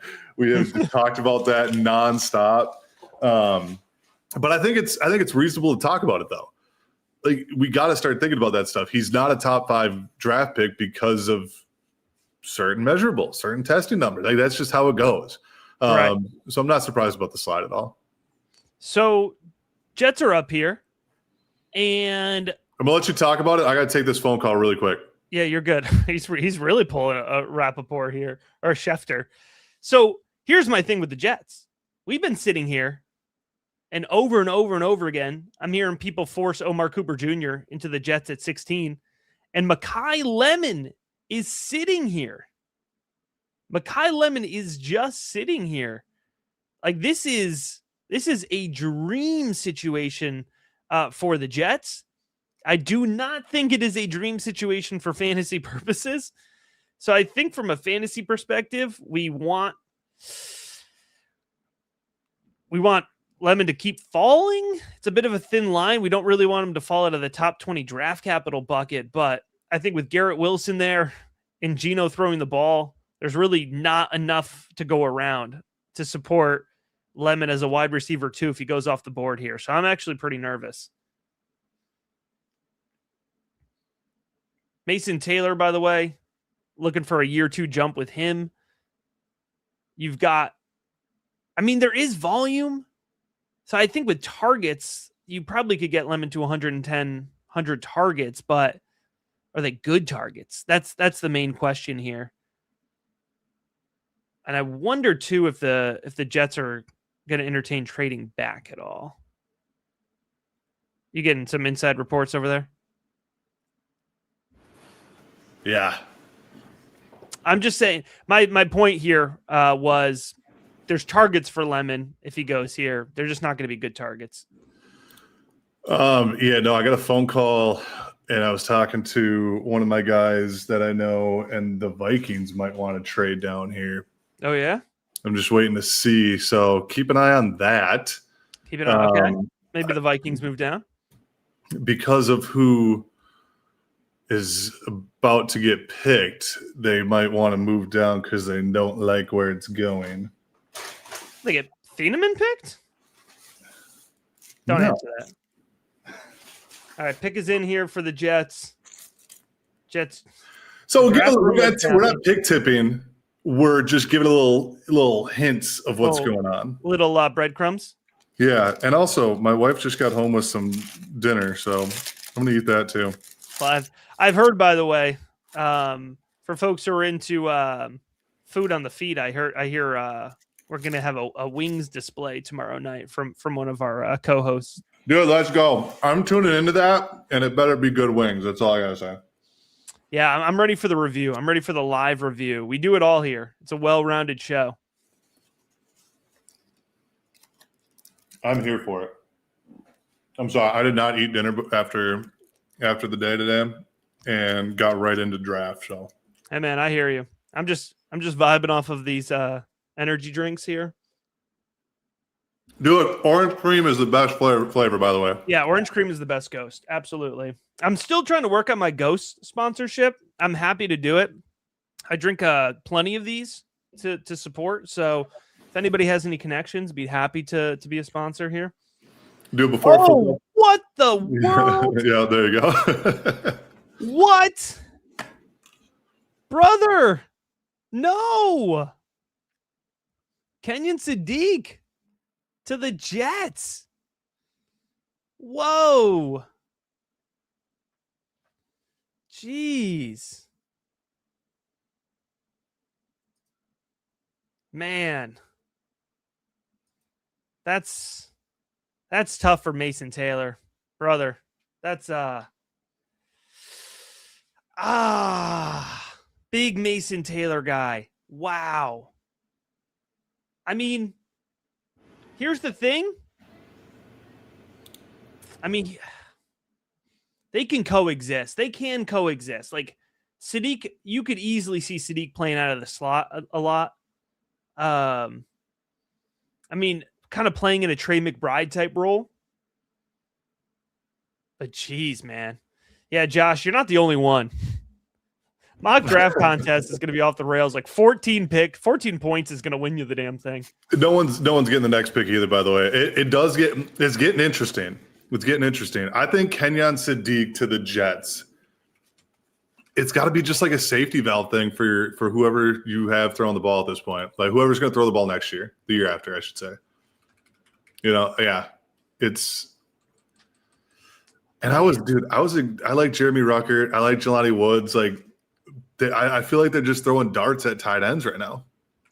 Yeah, well, again, I mean, it's bad for Mason Taylor. Don't get me wrong. This is not good news, but like, is he playing tight end? You know what I mean?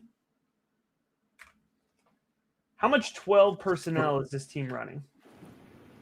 Or is he going to be like a big slot? I think he's just a slot receiver. Their current slot receiver is Isaiah Williams. So is he just a slot receiver? Whoever tells you he's bad at blocking, he's not bad at blocking. That's the thing. He is a good blocker. But Trey McBride was a good blocker. Right. Who's up? I think Sadiq's going to slot into the one here. Jets continue to Jets. Yeah, that's true. Yeah, Jets do be jetting. But at the same time, just to that counterpoint, I will say he's the best player available. Maybe they're just going BPA and calling it a day. Yeah. You know what? The original, the shock factor has worn off a little bit. I think there's room for them to coexist. I think it limits Mason Taylor's upside, right? Like, I don't think he could be a guy who's going to grow into 90 targets, but I've still got him at 48, 52 targets, somewhere in that range. For Sadiq, kind of want to put him around 86 targets. There's actually more room for him than that. I think you could actually still get Sadiq to... You can get him to 90 targets. 90 targets, 700 yards, 4 touchdowns. 4 touchdowns is the magic number for rookie tight ends. This isn't as bad as I thought it was going to be. I don't hate it. You got what, Geno Smith throwing you the ball? Yeah. Dude, this is totally not draft. Actually, I'm thinking 4 might be a little ambitious now. This is not draft related, but my Twins were down 7-2 to the Mets, and now they just tied it. Brother. Sorry, moving on. You cannot talk about baseball in May. All right, let's see here. Sadiq, initial projection, 7.5. 7.5 half PPR points per game. Tight end 12. That's all right. All right. I can live with that. It's not ideal, but I don't think that Mason Taylor and Kenyon Sadiq play the same position.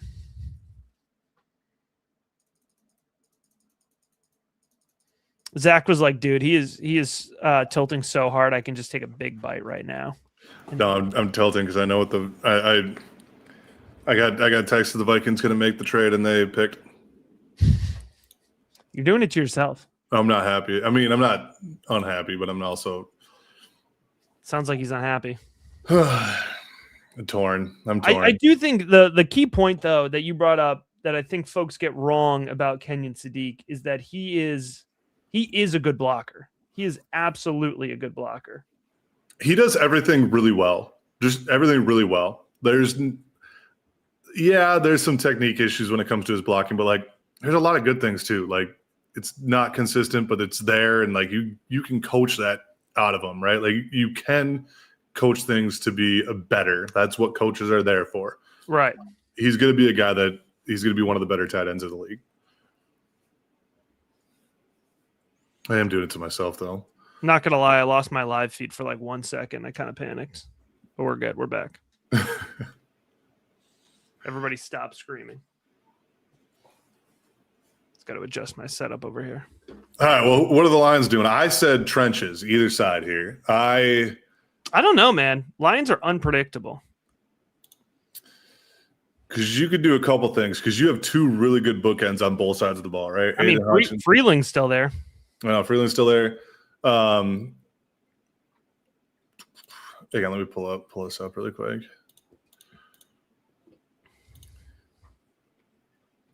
The only thing is Freeling's a left tackle, Sewell's a left tackle.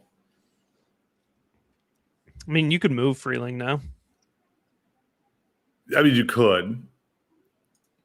Or do you like a right tackle in this class? So who's my next top right tackle? Pull him up. Blake Miller? Blake Miller. If you're going to go on the offensive line, I'd go Blake Miller. It's a little early for him, but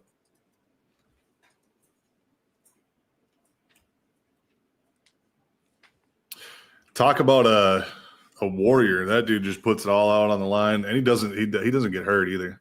There you go. It's Blake Miller. Let's go. Wow. Yeah. All right. I think that's a pretty good pick. I'm still a little surprised that Keldrick Falk's available.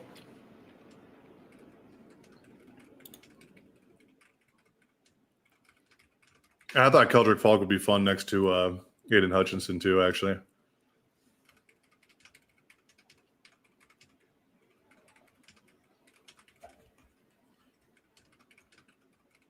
I'm telling you, if you want a right tackle, that'd be the guy to go with, Blake Miller.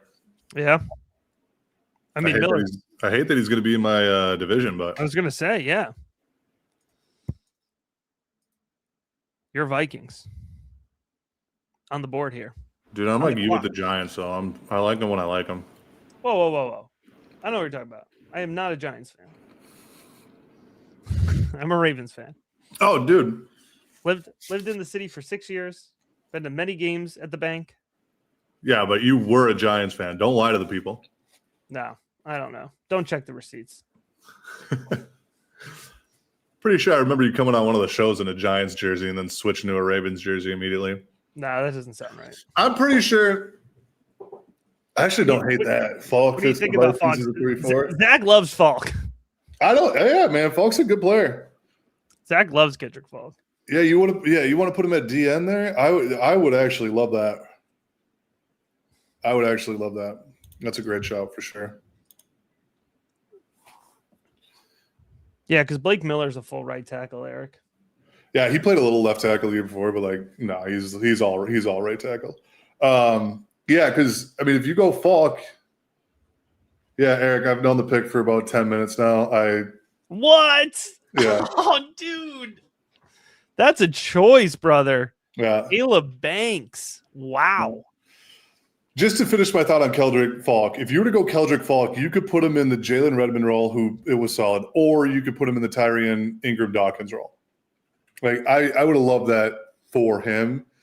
Now you're going to put Caleb Banks in the Drake Levi Rodriguez role, and fine, that's Levi Drake Rodriguez role. That's definitely an upgrade.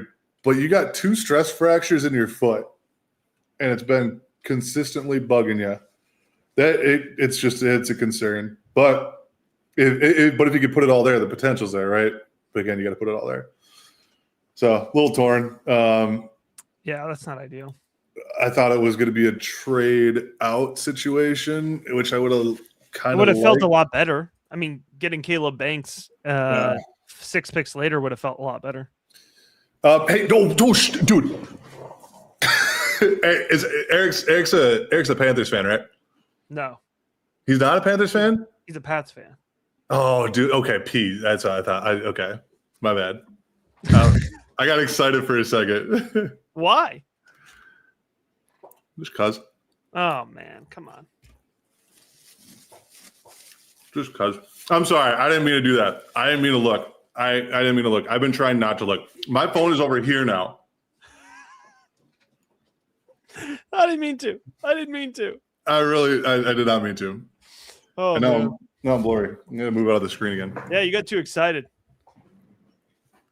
I think for tomorrow's live stream, we need I need to assign the fellas to come with a background like that can rival yours. Because this was your idea, by the way. I need to be in like Roger Goodell's basement, you know. This was your idea. Yeah, Eric will be mad this one's taken already. Panthers, yeah, dude. Panthers, Mekhi Lemon, Denzel Boston. Yeah, let's get a wide receiver in here. I love the idea. You put Lemon in the slot. You've got Ted on the outside. You got Coker as your flanker. Woo! That'd be fun. And Xavier Leggett's still on the team. Technically. For whatever that's worth. I think, man. I would love to hang out with Xavier Legette for a while, though. Like, he seems like a fun guy. He does seem like a fun guy. Here's the best part. I'm cooking this live, but I think you'll agree with me on this point. Here's the best part about if you draft Mekhi Lemon for the Panthers. Dude, Bryce is going to feel so big. You know what I mean? True. Like, you know? Like that man needs to stand next to McMillan, dude. He probably feels so small. Dude. You put him next to Mekhi Lemon, he's like, I can work with this. We can, yeah. We both can't see each other. We just got to look for the ball. Don't worry about it. They just feel ball. You just feel ball there. I think it's a genius move actually here. By the way, just a huge shout out, man. We're past hour 2 and the views just keep going up. Like we just have more folks joining us. Chat's absolutely blowing up. It's everything we want. That's why we did this live stream like this. So appreciate everybody joining us, chatting it up. It's making my night. Honestly, I absolutely love it. Man, by the way, just a couple programming notes here. Rookie big board. The rookie rankings will be updated tonight after the first round, and after each round, you'll get a rankings update. Projections are updated as we go. I'll tweak them later tonight. Probably a more in-depth tweak of the projections tomorrow morning. So don't get too locked in on that. But I will also have a podcast episode drop tomorrow night with my reaction for every fantasy player that gets drafted. So that will be in your feed tomorrow morning. And I can already tell you I'm working on some some video ideas. I think I'm going to have a wide receiver 1 video drop in here because I think it's going to be a really interesting debate now between Carnell Tate and Jordan Tyson. So keep your eye out, folks. There's going to be a lot of action coming your way before we even get to tomorrow night's live stream. Hell yeah. Yeah, brother. Oh, and also Zack told me, by the way, I think we can share this. Zack told me that he loves doing draft grade episodes. So he agreed to grade all the teams. So no, that won't be right away. I think we'll let that, get into next week, but I think we're going to have some draft grades out as well. What would you give the Dolphins right about now? F-? A question mark. It's just a question mark. Just a question mark. Just a giant question mark. No, but dude, so not to get ahead of ourselves, but since you were doing a little programming now, Prep Draft Pro, I've been watching some receivers for next year, is what I'm saying. Let me know if anyone's watched Keyshawn Singleton yet, South Florida transfer to Auburn. Kid's good. All right, I got the pick here. Monroe Freeling. See, there you go, Eric. For the Panthers. It's good. That's a good. See, I thought he was a Panthers fan, so I was like, he's going to love that. No, Eric is a Pats fan. Oh, my bad. See, P-A. You got the P, P-A-T, yeah. P-A-T. Oh, we got Philadelphia coming up here. Uh-huh.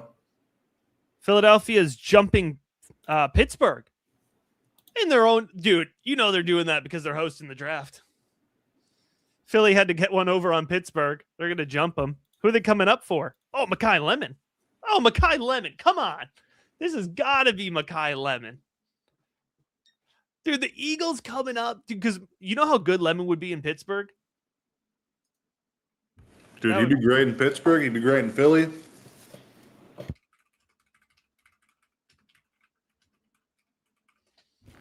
Are you already starting your No, not yet. I got a request from the chat. I'm trying to see if I can fulfill a request from the chat here on the side. See if I can get this here. Are you asking if I was already putting Mekhi Lemon in? Yeah, well, I'm trying to finish my dinner too. Not yet.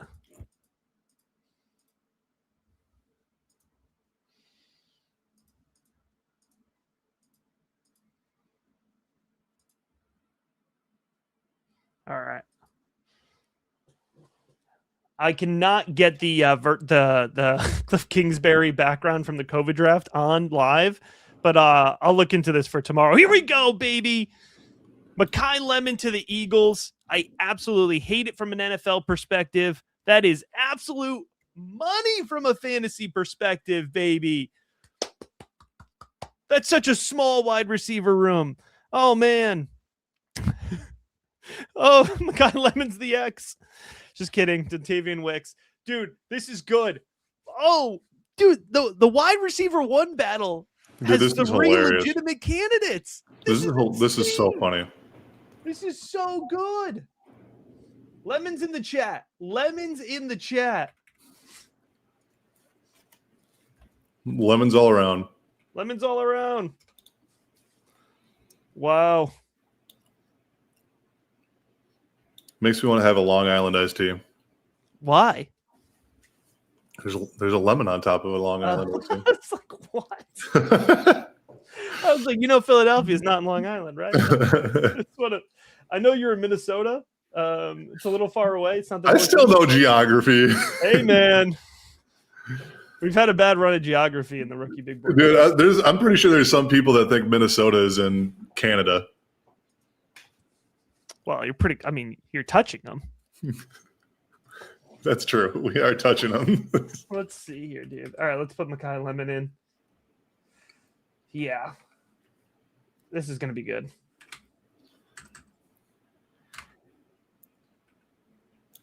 Dude, is this going quicker than usual? And don't hit me with it's 8 minutes, Zach. Obviously, it's going quicker. But I feel like it's going a lot faster than usual. The commercials were kind of bothering me in the early teens, but it does feel like they've picked it up a little bit.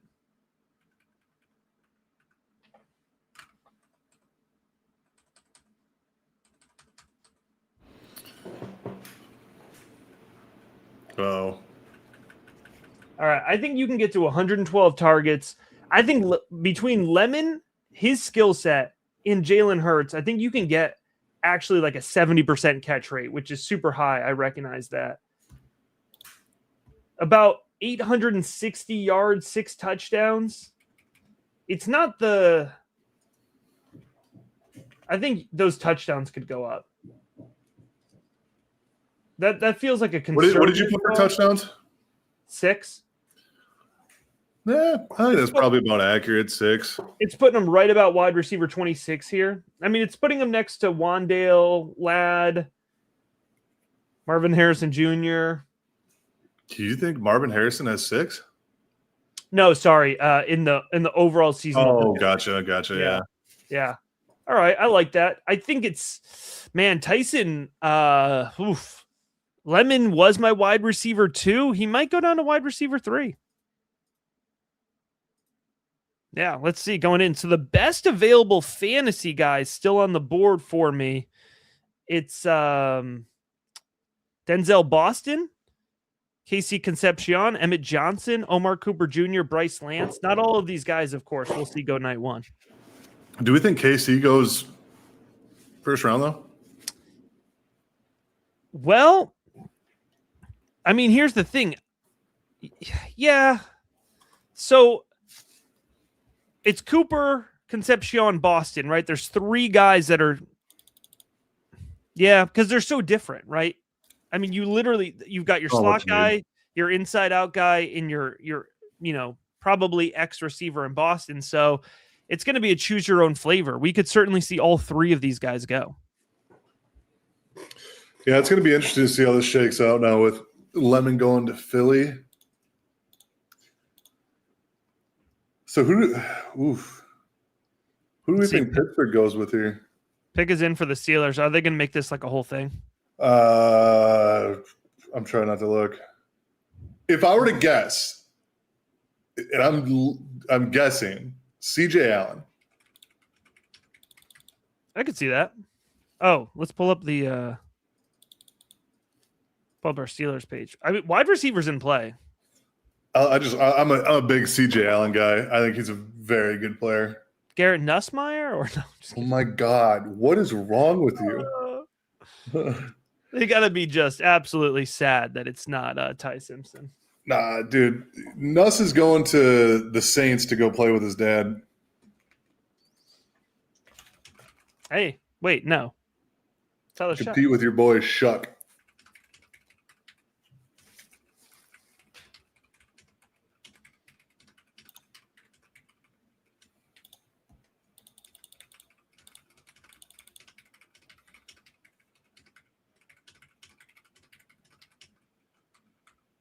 Okay. Oh boy, here we go. So, dude, there was I put a scouting report out in August, and I was really excited about this guy. And I'm going to tell you right now, this is well deserved. Okay, all right, well deserved.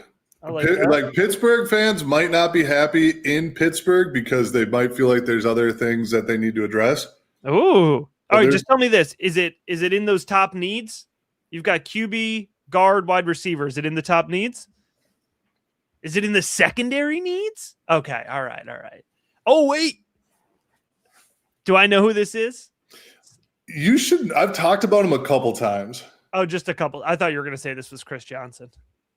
Oh no, I would have been hyped for that. That would have been actually a good fit next to Porter. All right. That would have been great. Oh boy, here we go. Let's make the pick. Great athlete. Great athlete. Now I want to guess. Great athlete. He's in this bottom line. Bottom line of positions. I want to see the chat, see if they can guess too. All right. Put it in the chat if you don't know. If you're watching the same stream here. Good athlete, bottom line. I mean, there's a lot of good linebackers out here still. I'm trying to think of one that would be considered like a good athlete, though.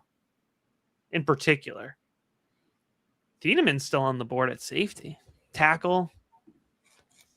All right, let's see. Just give me the pick, man. The suspense. They've got all the kids from the high school teams. Fantastic. So cool. Oh, I'm sure this pick is going to take forever to get put in. Yeah, seriously, man.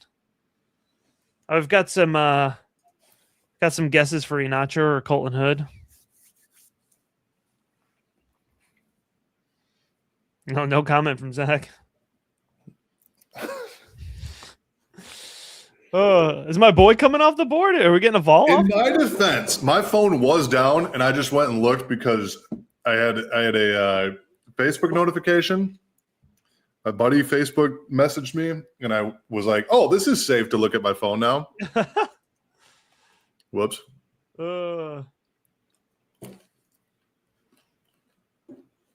Yep, it's Ian Notcher. There you go. Good call there, Josh. Yes, I like that pick for him. That's a good pick. Yeah, all right. He's still raw, but he's a good player. Yeah, that's good, dude. Aaron Rodgers needs all the protection he can get. Is he coming back? Oh, I don't know, man. Chargers are on the clock. Dude, I have absolutely no idea what the Chargers are going to do. Zero idea. Is this where we put Keelan Rutledge in our mock? I can't remember if we did that or not. We put him somewhere. We put him somewhere around here. Yeah. Was it? I'm not going to, but I could. Yeah, this is where we put him. Okay. That would be a fun spot for him, though. Yeah. Let's look. Let's pull up Zack. I want to, because I do think this is a team that could consider interior offensive line. So obviously we had Vega Ione. We're familiar. Talk to me about the interior guys past Vega. Interior guys past Vega. I mean, Kalen Rutledge is my next guy. I think this is a mauler. This is a dude that'll just beat you with pure power, strength. Very good run blocker, solid pass blocker, all around just very good technique. I like the way he moves in space, and he's just I'm just gonna beat the crap out of you type of guy. Like that. I mean, that's who he is. Like I turned him on in the summer, and I'm like, damn, like this might be a second, third round guy potentially. Starts picking up some steam. He's only allowed 1 sack in 2 seasons.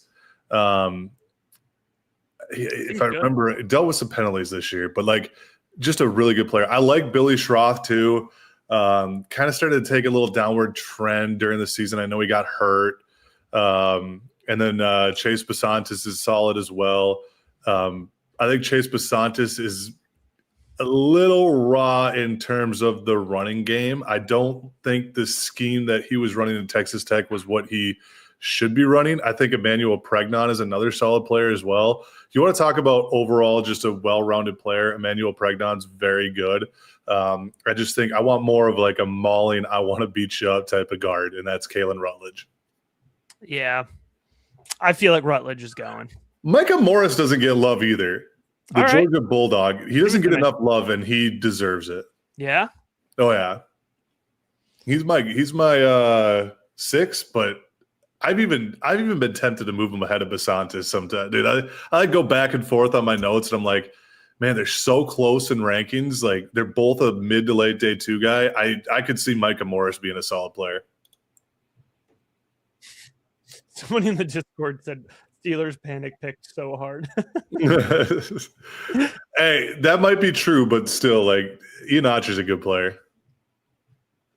That's true. Yeah, they pointed out, Dave in Discord pointed out that they probably got jumped for Lemon. Let's see here. Pick is in for the Chargers. And I haven't looked. And you haven't. This is like the first one, huh? This is like the first one. It was Jeremiah Love and then this pick. Uh-huh. Everything in between. See, it's more fun with the suspense, isn't it? It is. Like when you tell me who it is, like I'm actually going to be a little shocked. Because I have no idea. This is the best way to do it, man. I don't even want to. I've got the screen where we could like review the live picks, but I don't want to do it because I don't want to accidentally see. It is, but it gets me. You know, I got to get prepared. I got to get my notes up. Oh, Akeem Mesidor. Interesting. Look at that's what I said, brother. There was no way. He's so mad. He's so mad. Dude, I'm not a Chargers fan. I couldn't really care less. Dude, he's 25. Yeah, like, okay, he had decent tape. It wasn't, I mean, it's still not first-round film. It's not first-round film. Like, he went pick 22, so I wouldn't doubt that they didn't even have a first-round grade on him anyway. But it's not first-round film. It's not even back-end first round. I had him as I know he started gaining steam, too. Like, he started getting that, like, late steam. He's still, like, a mid to late day 2 guy that's probably going to go early day 2, in my opinion. I think I had him, like, 50-something, somewhere around there. That's not a guy I'm putting in the first round. I'm sorry. That's not a good pick, in my opinion. I'd take Keldrick Falk over him 100 times out of 100. But that's okay. So Cowboys got Caleb Downs the first time around here. I went Caleb Downs at 11. Who do they edge? Is it edge here? I just don't think, like, if you're going to go edge, it's going to be like a TJ Parker type of pick. Dude, there's something about just like looking here and seeing the player your team drafted next to your logo. It just kind of hits different. It does hit different. How does that feel for you? Does that feel good for you? I hope that he heals up and is a very, very good player that plays to his potential. That's all I got to say. I agree, Eric, man. Chargers have 0 interior offensive line. You could have the guard versus edge discussion all you want, but taking Mesidor over Rutledge, dude, like that's and for the most part, I usually can get behind the Harbaugh picks. The Chargers Harbaugh picks. They're usually pretty disciplined. It doesn't feel like a disciplined pick. I'm not a fan, man. That if I'm sitting in the war room with them, that's got to be the biggest hard sell. Like, you have to be so sure on a 25-year-old in the first round like that. I get it. Pick 22. It's the back end of the first. It is what it is. So I still think there's better. There's still better on the board. You had him at edge 9. Yeah. So I'm very low on him. Keldrick Falk is here. TJ Parker is here. Edge feels like where they're going to go, but hey, we got the Pickens situation still. Denzel Boston's on the board. Here's the thing about Boston, too, and why that could be interesting. Obviously CeeDee Lamb plays plenty on the outside, but he plays in the slot around a lot, too. Like, they move him around, and Boston's a guy that you can move around a lot, too. So for a guy who's 6'4", he played inside plenty. So I think that would actually be a really interesting, versatility. You could really move guys around there. Pickens, Lamb, in Boston. Hey, look at this, Zach. We got some Jacob Rodriguez love in the chat. My guy. Zach loves Jacob Rodriguez. Let's go. We draft good football players on this show. Well, unless we're the Chargers. Unless we're the Chargers. And we draft old edge rushers who will not make a second contract. Anyway. I would love to see Jacob Rodriguez go. Like, it's just so well deserved. Oh, dude, I can't believe it. I get it. Like, production is there. Like, it goes without saying, like, there's some production, but I don't know, man. I don't know. If you like him, that's cool. I hope he does good. That's the thing is, like, when I don't like watching a prospect, I hope they prove me wrong. I'd rather have them be good than bad. You know what I mean? Like, yeah. If I'm wrong, cool. Like, go be great. Oh, what about corner here? This could be a Colin Hood spot. This could be a Chris Johnson spot. I mean, there's so many corners that could go in the first round. Like, Chris Johnson's a first round potential guy. Obviously, Hood, Terrell. I mean, we've mentioned these guys so many times. So since we're getting towards the end of the first round and we're talking corners, don't be surprised if Charles Demings gets into the second round. Okay. Yeah. Stephen F. Austin, big kid. Let me look up his measurements. 6'1", 193, ran a 4.41, 132-inch broad. Like, there's this kid's explosive and good. Like, obviously, again, it goes with the same thing with Emmanuel McNeil-Warren. He's not playing top competition. But I would not be surprised if Charles Demings goes in the second round. Watch him go in the first round. Now that I said that, oh my God, Zach, you were wrong. You were wrong. So while we're waiting for this Dallas pick, because I don't think it's actually going to be a wide receiver. I know I said that earlier, but I do want to point out, from a fantasy perspective here, we've got Concepcion, Boston, Cooper, who we've kind of put this value on them, right, as potential first round guys. And although we have to wait, we've got Cleveland, Buffalo, San Francisco, Kansas City picks again, Miami, New England. There's still a lot of good fantasy landing spots left here. So it's a lower draft capital bucket than the top 20 guys, but we could still get some good fantasy landing spots from the wide receivers out of the back end of this first round. Oh, wow. Whoa, man. These edge picks. Malachi Lawrence. Whoa. I don't hate it. I mean, I don't. Let me rephrase that. Because I don't love it. He's not in your top 12? No, he's not even in my. He's like not. I think he's go to my edges. Yeah, he's not in your top 12. I only put only 12 fit on the slides. Yeah, I gotcha. He is 14 for me, mid to late day 2. So I had some depth at the edge position, right? Like there's a lot of things to like. Like I think he's a really good pass rusher, but he is a liability against the run, an absolute liability against the run. Had like 13 sacks over the last 2 years, I think. It was like 7 and 5. I think it was 12 actually.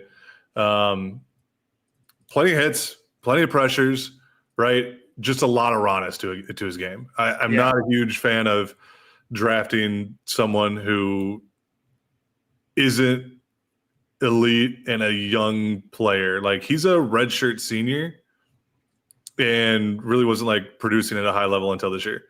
That's not his tackling ability is not great either. So I'm not taking that in the first round. So that's going to be an L pick for me. But hey, again, prove me wrong. That's an interesting one, man. With the corners on the board, I mean, I know they've got Ravel, and he was always going to be slow to come back. That was such a liability for them, and we talked about this all the way through mock draft season. I'm really surprised they passed on corner twice, and I understand, if it's not Gerard McCoy with the injury, but Ravel was going to go play some D1, and then he gets hurt. What'd you say? Or not D1. He was going to go play in the SES, and then he got hurt. Right. Which is a bummer. Like I think was he with Alabama, or he had offers from Alabama, I think, as a transfer. Don't quote me on that, but I think he had some offers or an offer from Alabama to transfer. Don't know. That could be me just spilling a rumor that I heard during the transfer portal time too. So sorry. So Cleveland's up here. Quarterback is, of course, a need. I don't think that's in play. We don't have to talk about that. Eric, is he going to go nuts again? We've talked about the wide receivers plenty. Let's check in on the offensive line here, right? So we've got your top 4. We've got 6 of your top 7 tackles off the board, right? We're down to Caleb Alomu as the only tackle option. Oh, but wait. What did the Browns do with their first pick? The Browns went tackle. So they're probably not going to go offensive line here. Receivers interesting here though. Yeah, let's go to wide receiver here. These Denzel are Boston.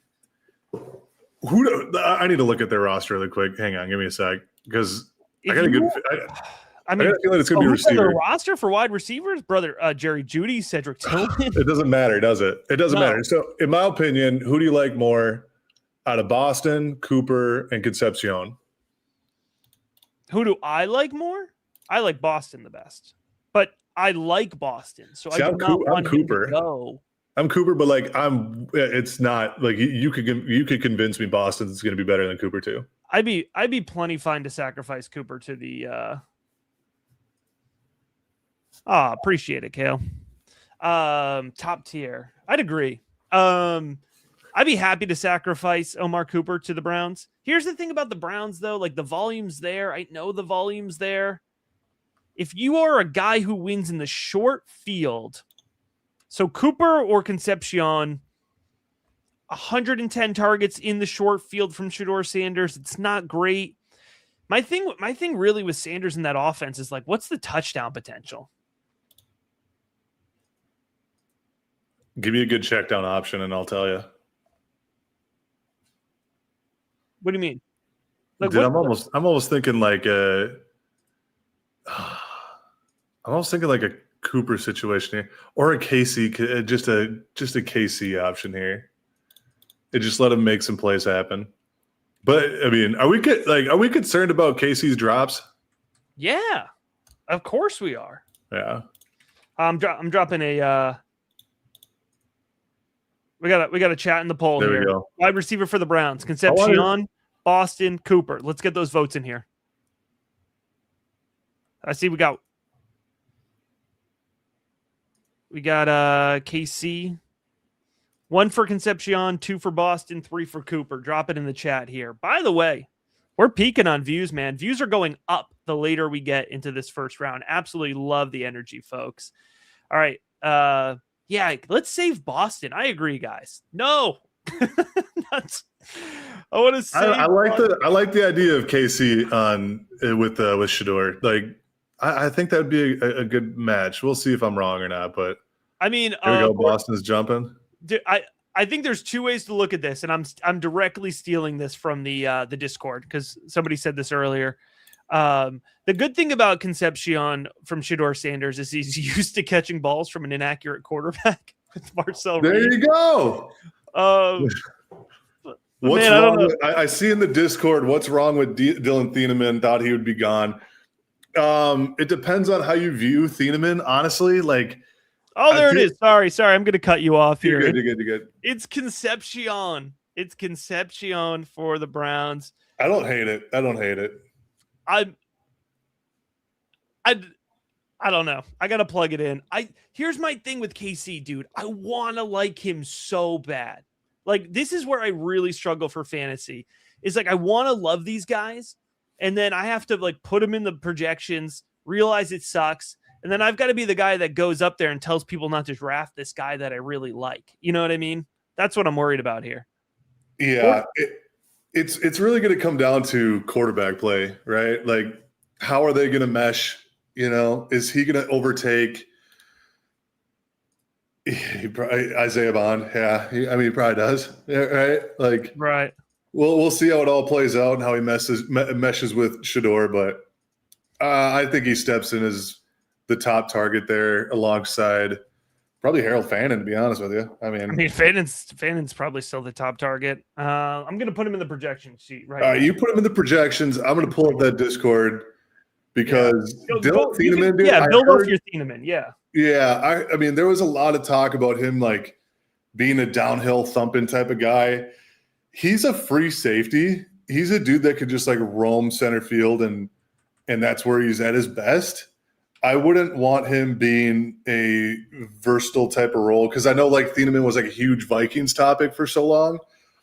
And I just don't think he would have fit well in that type of defense, which is I'm not saying a lot of teams run that style of defense, but like if you want a versatile safety, like, yeah, he's going to end up being a first round type of pick. And that's not Thieneman. Like, he's a pure free safety center fielder, and that's really it. And he does a good job with it. He's just not – he doesn't bring anything else to the table. He's still safety too, in my opinion. Yeah, so this is a tough one here for Concepcion for me. So I've got him, right? Let's plug him in. I'm plugging him in as the wide receiver 1, easily. 120 targets, right? That's a nice, healthy – that's a good rookie wide receiver target number.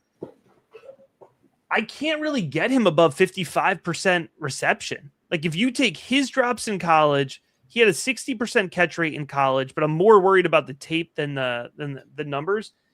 And I could get over it if he was with a accurate quarterback, but he's not making the target wider for Shedeur Sanders, right? So 55% catch rate, 4 touchdowns feels generous. And I love what Concepcion can do after the catch. Like, I think he could be a playmaker in this offense, but he's projecting outside of the top 36 wide receivers. He's coming in around like 41 right now. Yeah. I mean, if you want to project him anywhere, I think you have to project a high yak per reception, which is not, by the way, sorry to cut you off, but like, that's not a good, It's not good process. That is did a it tough great. thing to reliably do. He did it really well last year. Like just last year. Like the year before that, he wasn't a huge yak guy. Like I should clarify. Like, I don't have a problem with projecting like him for yards after catch, but like in general, that is a tough thing to project with reliability. Like yak is not what you want to bank on. And he was wide receiver 2 to Craver, give or take. You could argue either way, but I'm just saying like they had two really good receivers too. Yeah, I'd probably say I'm gonna take that back. Pretend I didn't say that. Pretend Craver is good. Like from a Devy perspective, I am a biased Craver guy. You're craving him? I'm craving Craver. Craver. As a very good college football player. I've not yet determined his 27 draft because he is like 5'9", 165. He's a little small. As a college football player, I like him a lot. So defensive tackle here, Zach, because I think tackle. Yeah, this is in play for the Bears. We haven't gone through the defensive tackle position. Caleb Banks is off the board, as you know. So I'd be curious to like work us through the rest of the DT group here. Yeah, if I'm looking at the D tackles, Peter Woods is going to be the next guy up. He was very successful the year before. Last year, Clemson as a whole struggled. If I am looking at the D tackles for Chicago, I am not quite sure if that's what the route I want to go with. I don't think he really fits the style of D tackle that they are looking for. Honestly, if we're just to purely talk about Chicago's pick right here, if we're looking at D tackle, I think like a guy like Chris McClellan from Missouri is a better pick, and you are not taking him in the first round. I think this is a pivot to like a DB, like a Chris Johnson, Colton Hood. Maybe this is where Dylan Thieneman goes. Could be a Jermon McCoy if they like him a lot. Like I don't hate taking a shot on a free safety. Like I said with Dylan Thieneman already, like I think he's a good deep middle third type of guy. If you wanted to go with corner to like build on Kyler Gordon, Jalen Johnson, like that's a solid group there. But D tackle, I just think you're kind of reaching at this point with the type of D tackles that Chicago goes for. Yeah, corner. Still plenty of corner on the board here. So many corners. Only one, right? Only one guy's gone. Only one guy's gone, and it was our CB1. It was Mansour Delane here. If I'm picking, it's Chris Johnson. If I want to build on that DB core, that's probably where I go. Maybe it's a free safety, and I take Dylan Thieneman, best player available. Because let me look to see where my best player available. Yeah, wow, Thieneman's just hanging out here. They do have a safety need. You're right. Yeah, maybe you go Dylan Thieneman here. Because I don't think. I think you. Yeah, you can get D tackle in the second round. These guys just don't fit what Chicago likes. Like Woods, Miller, McDonald, Hunter, they don't fit that style. Like if you look at you look at their best prospect fits right here. Like those guys aren't on the board. There you go, Dylan Thieneman. Wow, yeah. Bears fans, dude, you've got to be thrilled about that. I'd be happy with that. Dude, look at this guy with the aviators. Wait, where? He's wearing the aviators. Oh, you're looking at the broadcast. I got you. I'm looking at the broadcast. No, not you. Not you. You don't got him. I should get some. I can see it. All right, Houston's on the board now? No, there's a trade. Bills are going up. Bills are coming up? Yeah. Sure about that? Oh, are they going to come up for Boston? Oh, man. Bills? All right. I'll pull them up here. Either Boston, Falk, or CJ Allen. There you go. Put the poll out there for the three: Boston, Falk, or Allen. Boston. All right, Bills.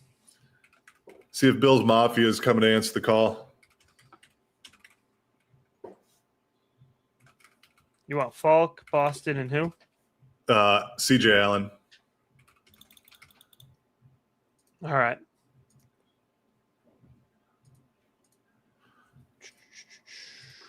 Here we go. All right. Who are the Bills trading up for? One for Falk, other. one for Boston. No other. Yeah, you got to comment the other. Comment other. Yeah, Falk, Boston, CJ Allen. I'm going Boston here, man. Ooh, with Josh Allen. You got DJ. If the Bills had DJ Moore and Denzel Boston. Wait, Bills are going back or Bills are going up? Bills are going back, Zach. Wait, what? Yeah. Bills are going back. Oh, the Texans traded up. My bad. Jeez, brother, you got me too excited. I got excited too when I saw. Thank you, Eric. Trade. Thank you, this freaking guy. All right, well, okay, let's talk about this then. If the Texans are moving up, guard is a massive hole, and get my boy Keelan Rutledge to the Texans and protect Stroud. I got you, Eric. I got you. I'm getting bad intel here. I know I read it wrong. They traded with the Bills though, right? Still bad intel. It's backwards intel, not bad intel. Backwards intel. Backwards. Still bad. Oh, we'll pull that. We'll pull that poll back up here when they get on the clock. All right. Josh is calling guard here. Yeah. Which one though? I mean Rutledge. You want to pull up the guard rankings again? Oh yeah, Rutledge. Yeah. Rutledge is going to be the pick here. I feel like it's a no-brainer. Go to tackles really quick just to see who's left here. Well, what is it? Lamu? Lamu. Yeah. Lamu. Can't say his name right. It's got to be Rutledge. It's just something we need something wild. Like we just need Jennings Dunker here. Dude, I hyped up Jennings Dunker, I feel like, all year. I still have him as a decent prospect, but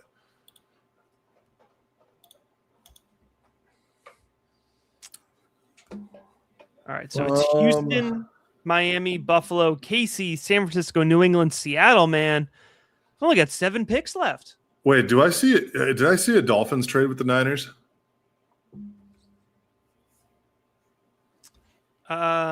Yes. Yeah, Miami's up next at 27. Is that a trade? Yeah, that's a trade, right? Yeah. I mean, does Miami need another weird pick? Maybe Miami wants to make sure they get a wide receiver? Get above Buffalo? Oh, no.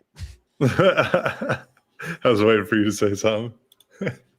When that poll comes back up, still picking Boston. I'm here for it. Get the poll back up.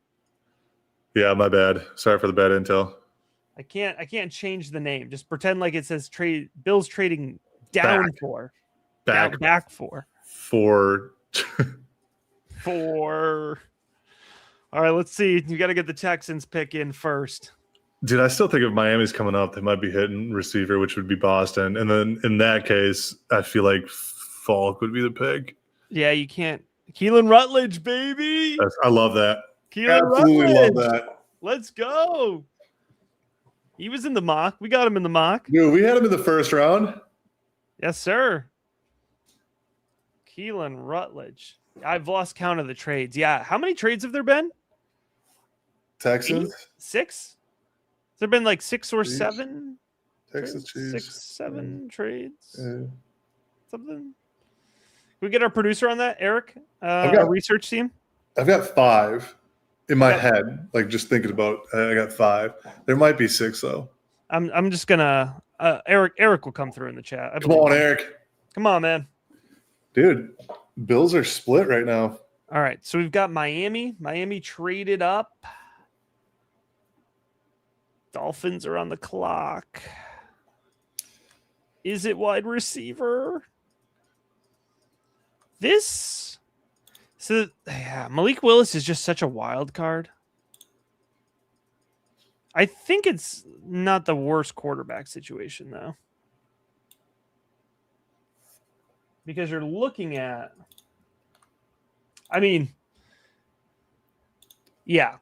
Can you name the Dolphins wide receiver room right now?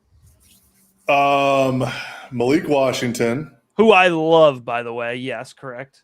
Tutu Atwell. Correct. Who the dynasty guys love. Dude, Terrace Marshall's on the Dolphins now, isn't he?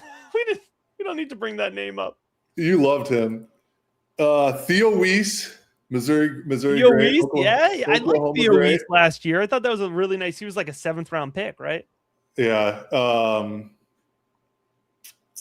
Jalen Tolbert is who you're missing. Oh, Jalen Tolbert, that's right. I did pretty damn good though. You actually did. You did very good. I mean, when you got Theo Weiss, like that was good. Who's their tight end now too? It's Greg Dulcich. Dulcich, yeah. And I guess technically Darren Waller's still on the roster. Is he? I think so, yeah. No, I forgot about him. Oh, wow. Get excited. All right, Josh. See, Josh is doing this the right way. He is not tipping the picks, but he clearly knows them ahead of time, and he's given us just enough. So just going off of what he just said then, and knowing what their top need is, I'm going to say it's Chris Mother Flippin' Johnson, and I'm going to jump out of my seat and become a Dolphins defensive fan now. Oh, you think he's leaning into your Chris Johnson love? I kind of hope he is, because like I was going to say, like, what do the Dolphins need? Like, I know we want to go fantasy relevant with wide receiver, like that'd be fun, but Chris Johnson would be such a good pick here.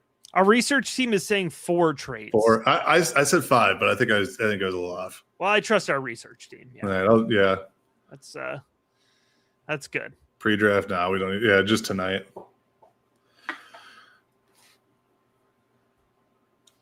Yeah, just tonight. Dulcich. Greg Dulcich in the chat, everyone. Eric's burner. Or Greg Dulcich's burner, I should say.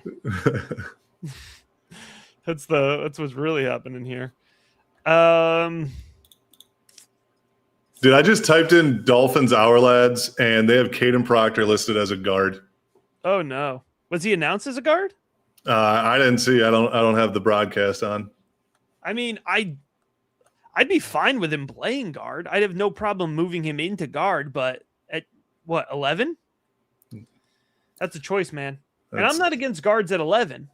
I'm against a tackle that you're moving to guard at 11. Uh-huh. Because Vega was on the board, right? Yeah. Jeez, man. If they're playing Proctor at guard and Vega was on the board, that's a choice. Dude, I'm like itching right now to know who the Dolphins picked. This is what I get for not looking at my phone. By the way, I thought it was 18. 16 missed messages. Oh, that's not bad. It's not bad, but it's all what is coming up. There you go. I'm proud of you. I'm trying to do it right, but I get excited. I'm ready to get excited. That's for sure. You said orange cream was your favorite, Ghost. What's your number 2? Number 2 would either be mango strawberry or which I had today. I don't know. I don't know if I had that one. Or dude, there was one I got that I've never seen before. I was in a different town and picked it up, and it was really good. I can't remember what it was, but it would probably be like the limeade one's pretty good too. Oh, I haven't tried the limeade one. I like the Warhead one. I've stayed away from them. I hate sour stuff. No, dude, I love sour stuff. It's good. The pink one. I don't know why I can't think of the name right now. The pink Warhead. They all look good, but I'm like, I know I'm probably gonna hate this, so I just don't go for it. All right, Dolphins pick is in. Zack, is it Chris Johnson? Get your Dolphins jersey. It's Chris Johnson. That secondary just got so much better. Let's go. First round pick. Secondary just got so much better. So we nailed Ty Simpson. We nailed Keelan Rutledge. We nailed Chris Johnson.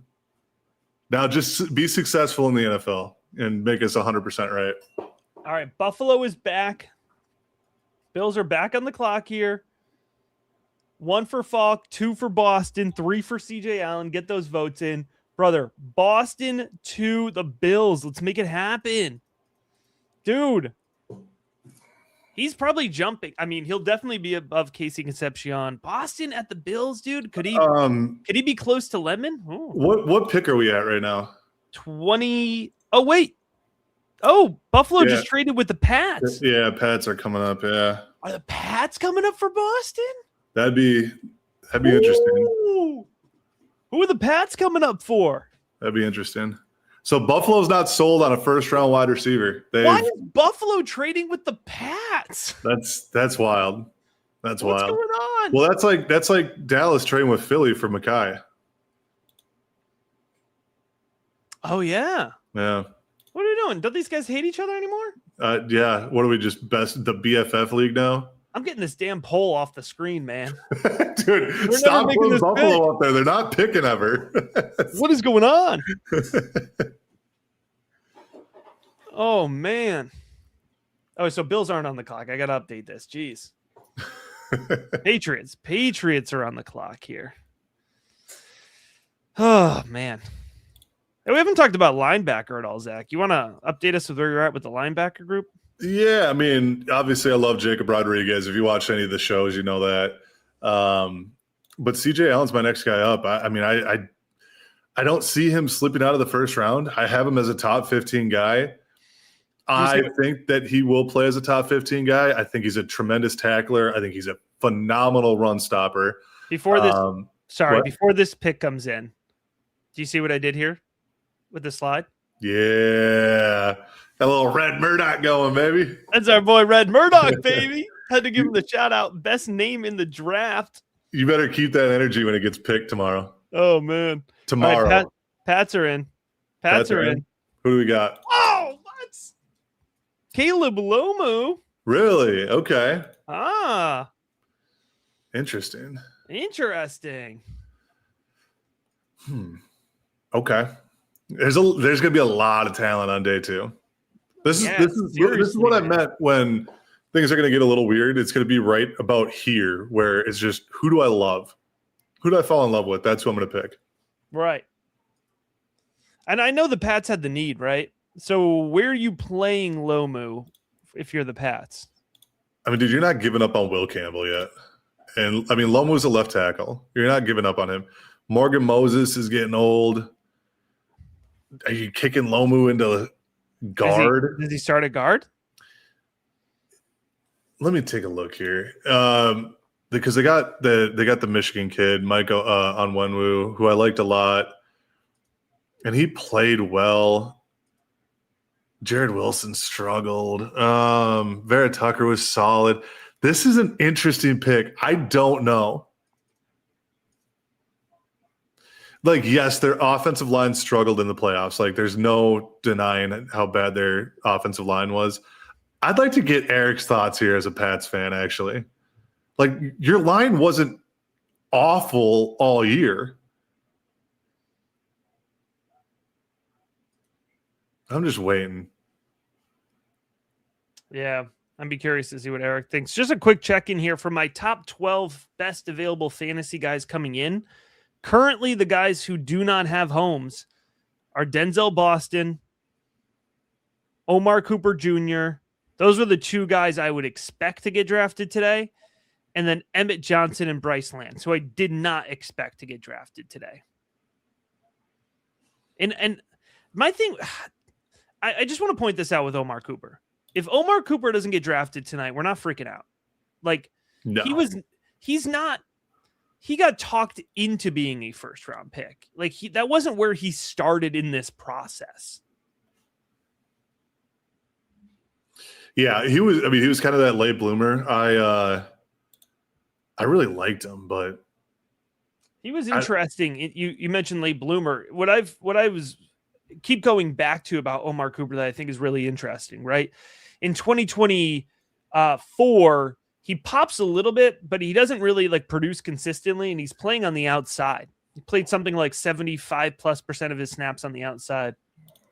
2025, they move him into the slot. He plays like, I think 85% plus in the slot, and that's when he blows up, right? So I think part of that is development, but part of that is alignment too. And so I do want to see him in a role where he can play at least 60% of his snaps in the slot at the NFL level. You want to know an Indiana receiver that's going to be a stud? A guy who's not this year? Yeah. Is it Becker? He's so good. Yeah, he's good. He's so good. Yeah, he's pretty good. I like Becker, yeah. So, Zach, we are in the range here. Remember that question we had all the way at the start, and we answered it, talking about the teams who could trade back up. We talked about teams that didn't have first round picks, but teams who even have made a selection already. I know Ty Simpson's gone, so that one's kind of off the board, but are there any teams you're thinking here as we get into, what's this, pick 29? We've got 4 more picks left tonight. Do you think anybody's going to try to trade up, get back in this first round? I think if there's a team, and I'm not looking through the teams right now, but that needs a receiver is going to jump up here. If there's a team that really wants a guy like Keldrick Falk, maybe is in need of a linebacker for CJ Allen. Maybe there's someone that they love at corner. Oh. Right tackle? Nope. Sorry. Jets just traded up to get a so receiver. That answers the question. Yeah, there it is. They Yeah, traded to 30. Yeah. Yeah, so this probably is, what did the Jets go with? Tight end and edge. Yeah, this feels like receiver range for a guy like Boston or Cooper, right? Yeah, do they need corner help too? The Jets, they need corner or corner. What did they do with their corner last year? I can't remember. They had a really good corner, didn't they? They had Sauce until I know. Yeah, thank you. They had they got Nahshon Wright, who was not good with the Vikings and then really good with the Bears, and now he's with the Jets. They've got Bo Stevens, the worst corner to ever play for the Ravens, dude. I was never so happy to see Brandon Stevens, yeah, Brandon Stevens. Yeah. They have that CFL kid too, Stiggers. I don't know. You don't know? He played for the Argonauts, and then he went to the Combine last year. And I don't think he did anything during the season, but he was a fun story. Oh, yeah, that's right. They were the 0 interceptions team last year. Like the first time since like World War II or something like that. That's insane. The entire defense didn't record an interception. Absolutely insane. Isn't that nuts? Jets are sending 33 and 179 for 30. Did you say that already? Wow. No, that's so cheap. That's nothing. So who moved out? That was San Francisco? Yeah. They moved out for like a 7th round pick. They'll use that for, or I guess that's like a 4th. Peter Woods for Kansas City. I like that. I like that a lot. All right. I know it's not a need on here, but this is where I wouldn't say it's best player available according to my board, but it's probably on theirs. Like the talent's there. It just wasn't put together last year, and there's plenty of it. So I'm fine with it. It's good. Just the second defensive tackle taken. Yeah, I saw this coming. It's a lot of good run stoppers. Not a lot of well-roundedness to the class for D tackles. All right, let's see here. Jets are on the clock. Running out of wide receiver spots, man. Buffalo is just sitting there. So it's Jets, Buffalo, Seattle. That's it, folks. Those are the only picks left. Dude, we're coming to the end of day one, man. Quick, man. Quick 3 hours. Let me tell you. This thing's moving fast. Dude, it's been a fun 3 hours. We've got a lot of interesting picks. Love to the Cardinals, Tate to the Titans. Yeah. I think we saw like the Saints taking a receiver with Tyson. I think it was surprising to see Fano go as early as he did and Mauigoa. And that's just my opinion because I didn't see the tackle classes, that is someone going that high. Yeah. The Cowboys got just a steal with Downs at 11. Caden Proctor, surprise. Then it just starts. Ty Simpson, Sadiq for the Jets, Blake Miller going at 17. Like there's a couple surprises. I love seeing Ian Nacho here to the Steelers. I saw where's my phone? Hang on. Does the chat have the compensation on the Pats trade? Aaron Wilson tweeted something about the Steelers calling Lemon, saying they're going to take him, and then the Eagles jumped him. So that's an interesting little tidbit there. The Pats traded to move up. Let me see if I can find it.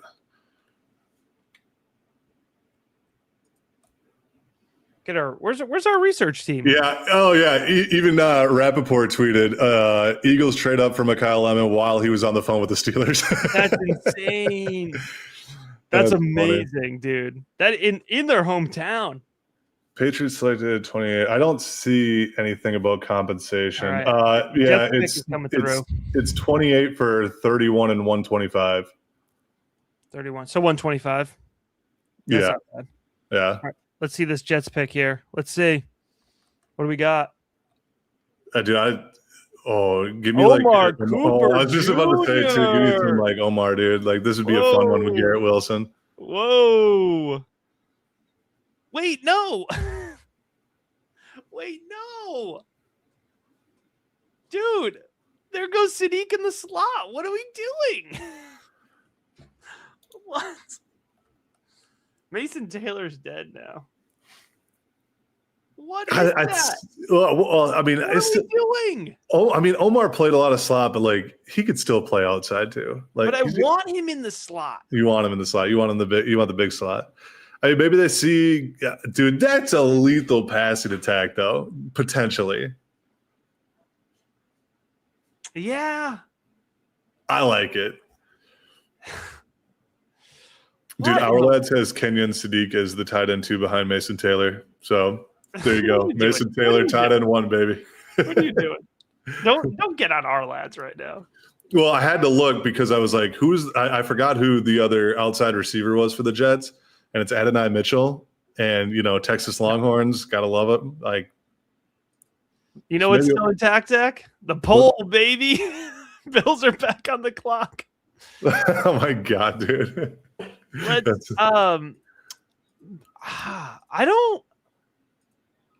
mean, why would the Bills go with Boston though? They have a guy like Keon Coleman that can really ball out.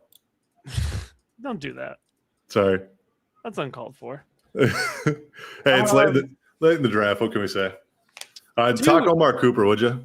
I don't think it's good. I'll put in his projection here momentarily. I don't think this is going to be good. Because I think Omar Cooper, and again, I like Omar Cooper. You'll never believe this. The Bills are trading out of this pick. No! What's going on?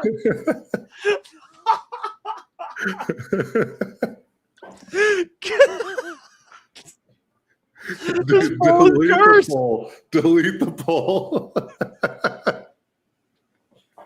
The poll is cursed. The poll is cursed. Tennessee coming up here. Denzel Boston, make it happen.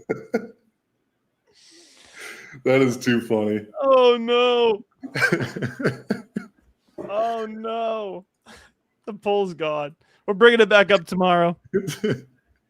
I'm afraid. All right, Tennessee's up. Jeez. All right. Titans on the clock.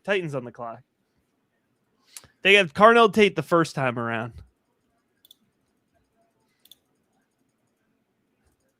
All right, here we go. What is that? Dude, I'm just going to go to my top need and my top player available. Edge? Yeah, I'm going to go Keldrick Falk here. Yeah. Here's my Tennessee Titans take that I didn't get off earlier, so I'm happy to come back to it. The Titans should be one of those cities that copies the same color scheme for all their pro teams. How good would this Titans logo look with the Predators colors? Dude, would look so clean. That would look sweet. Like, what are we doing with this, holding on to this Houston Oilers color scheme? Like, just get behind it. By the way, every pro city should just have a set of colors. Dude, like Pittsburgh. Oh my God, dude. I got to find. Oh, dude, I don't know if I saved it or not. There was a post of every Minnesota team doing Vikings colors, and the Wolves, the Twins, the Lynx, it's so clean. I gotta see if I can find it. I'm telling you, man, more people need to do it. I'm with it. I'm here for it. I'm gonna find it and send it to you, and you can show everyone tomorrow. But it is You could show everybody tomorrow. Show everyone tomorrow, dude. Show them all. It's the best logo you'll ever see in your life. Titan selection here. This is going to be an interesting one. Just tell me if I was right or not, would you? Yeah, who'd you say, Falk? Yeah. Yeah, I'll let you know. I'll let everybody know. Here we go. Hour 3, baby. We crossed the 3-hour mark. Absolutely love it. Absolutely love it. All right, Roger. Come on. Show it. Come on, Roger. Don't clap. What are we doing with the claps? Come on. All right, here we go. Come on.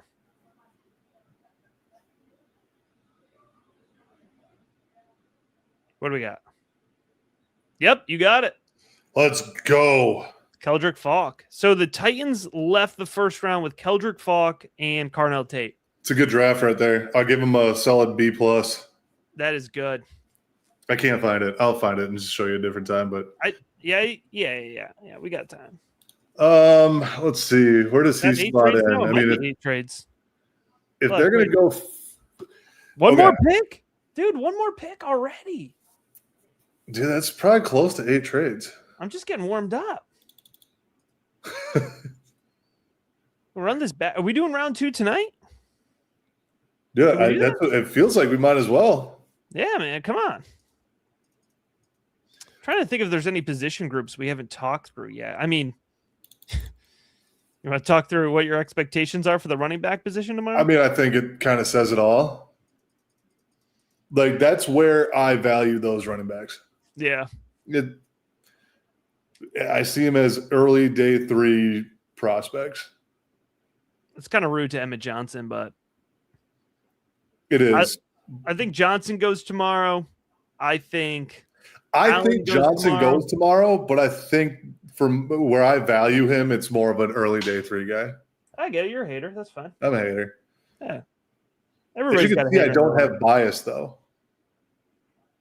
That's a good question, Joshua. Are the Seahawks actually going to pick? Because they were broadcasting. No, they're picking. They really wanted to get out of this pick. Running back's in need. I don't think the Jadarian Price thing is going to happen. I could be proven wrong. I wouldn't be surprised. I would not be surprised. But the thing about it is he's bad. It's not first round worthy. Corner, dude, this could be the Jermod McCoy team. You've got Avion Terrell here, but who's the best player left on your board? Keldrick went. Best player left would be C.J. Allen. They're not going linebacker. That's not going to happen, though. Position of need for them would be Colton Hood. Yeah. We've had 2 corners go? Jeez. That's light, man. That has to be historically light. For a class that's not the worst. It's really not a bad corner class. You know what I mean? I feel like we say this with receivers too. It's like, well, I'm not going to take so-and-so because I can take so-and-so in the second round. And then it just pushes receivers down the board. Right. But we did think that Carnell Tate being taken that early maybe would force receivers up a little bit. And it really didn't. Which is it's a tad surprising just looking at some of the teams that need it. You know, The Jets taking a tight end instead of a receiver. The Rams going quarterback instead of receiver. Yeah, it's interesting. I got to figure out how to level off this Jets. All right, let's take a look here. What do we got? You are going to crap yourself. With what the Seahawks did? Did you look? Yeah, I looked at my phone. Oh no! Don't tell me they're actually going to go Jadarian Price. I'll let you be surprised. Oh boy, great. That's So insane. Jeez, yeah, man. This Jets run. Well, Garrett Wilson is the real loser here, actually. or do you think it takes pressure off him? Well, it's just less targets. From an NFL perspective, he's not a loser. Don't get me wrong. Yeah. I'm trying to find these targets. Drop Sadiq down a little bit. Yeah. Maybe drop some Brees down a little bit. I don't know. So apparently the Seahawks wanted to, well, we all know they wanted to trade out, but there was another team that wanted to come up, and it's not a team that would be surprising. I don't know what that means. The Chiefs were going to try to come up from 40. Got 9 fantasy relevant players so far. I will, again, as a reminder, folks, podcast episode, I'll record that after I update the projections and the rankings tonight. I'll go over, with a little bit of time to process, not live. I'll go over my thoughts on each one of these landing spots and go through the best players available on the Rookie Big Board heading into tomorrow. We are doing the day 2 live stream tomorrow too. So that's going to be another fun one. Fantasy focused, a little bit more fantasy focused. We're going to have Pete, Eric, and Anthony on there. Should be absolutely off the rails. Dude, what'd you think of day 1? Dude, it was chaos. I can't believe we've been on the air 3 hours. I really don't. Like, it feels like it's gone so fast. Dude, it's been a good time. I'll be honest with you. Like, chaos, yes. First round surprises. If I were to say my surprises, it would be Malachi Lawrence, Akeem Mesidor. I know a lot of people have been like kind of discussing that to be, an option to happen, but those were my 2 biggest surprises.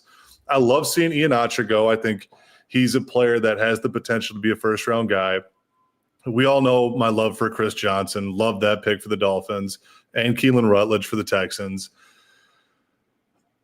Outside of that, I mean, obviously Ty Simpson too, but outside of that, like, I probably J.D. Price, that's about to be picked. Sorry to spoil it. No way. They're not really going to take him. Those would be my 3 biggest surprises. Outside of that, I feel pretty confident with how I analyzed this first round. Can't wait for more chaos tomorrow. Let's go. More chaos tomorrow. Dude, I'm going to pop in the chat and just be bugging the crap out of you guys. History made. History made. Jeez, they really did it. I knew you wouldn't believe me. For tomorrow, though, definitely watch out for some of these guys that aren't fantasy relevant. Like, obviously, the 2 Tennessee guys, Jamal McCoy and Colton Hood, I think they're going to go early. D'Angelo Pons, I think, is going to be another name you're going to hear a lot earlier, as well as Jacob Rodriguez. I just think there is just too much talent in those guys to be sitting there for too long on day 2. I'm really going to be interested to see where Cassius Howell goes in terms of edge rushers, because obviously, you see my rankings for edge rushers. He's not exactly high up on the board just because, I knew his size coming in and whatnot. You can't teach size, and when you're beating, yes, you're beating SEC guys, but still you're not beating NFL guys. Zion Young is going to be an interesting one. TJ Parker, I still think, is a potential like late round 1 guy. But lots of guys to keep an eye on. I'm going to really enjoy seeing where these D tackles go as well, these run stopping D tackles. I cannot believe Jadarian Price just won. Dude, you're just shocked.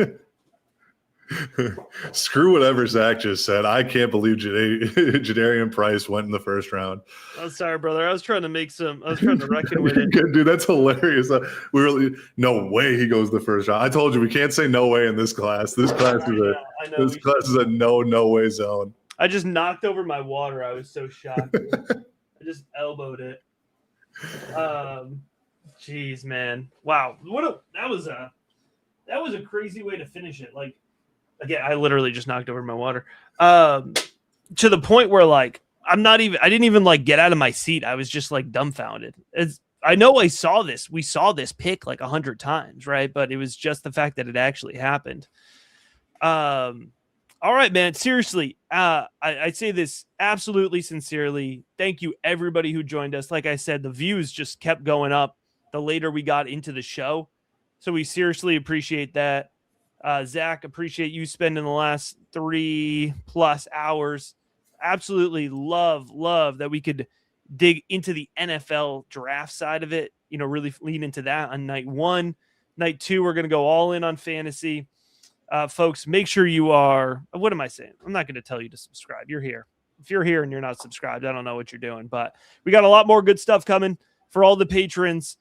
Draft guide comes out on Monday. Rankings, projections, updates from night 1, night 2, day 3. Those will come out right after those rounds end. So I'm logging off of this. I'm tweaking these projections, updating the rankings. Then I'm going to record the podcast, and then I might sleep. We'll see. But again, as a final reminder, in the comments section, you will find the link to Zack's Substack. It includes the 2026 NFL draft guide, but it also just has really in-depth NFL draft knowledge, insight, 365 days a year. You can get ready for 2027. And it is 50% off for the first 3 months, right? Just for Rookie Big Board. Just for you guys. No one else gets it except for you guys. Awesome. Absolutely awesome. All right, folks, we will be back tomorrow night breaking down day 2 of the 2026 NFL draft. But this was an absolutely perfect way to spend night 1 of the 2026 NFL draft.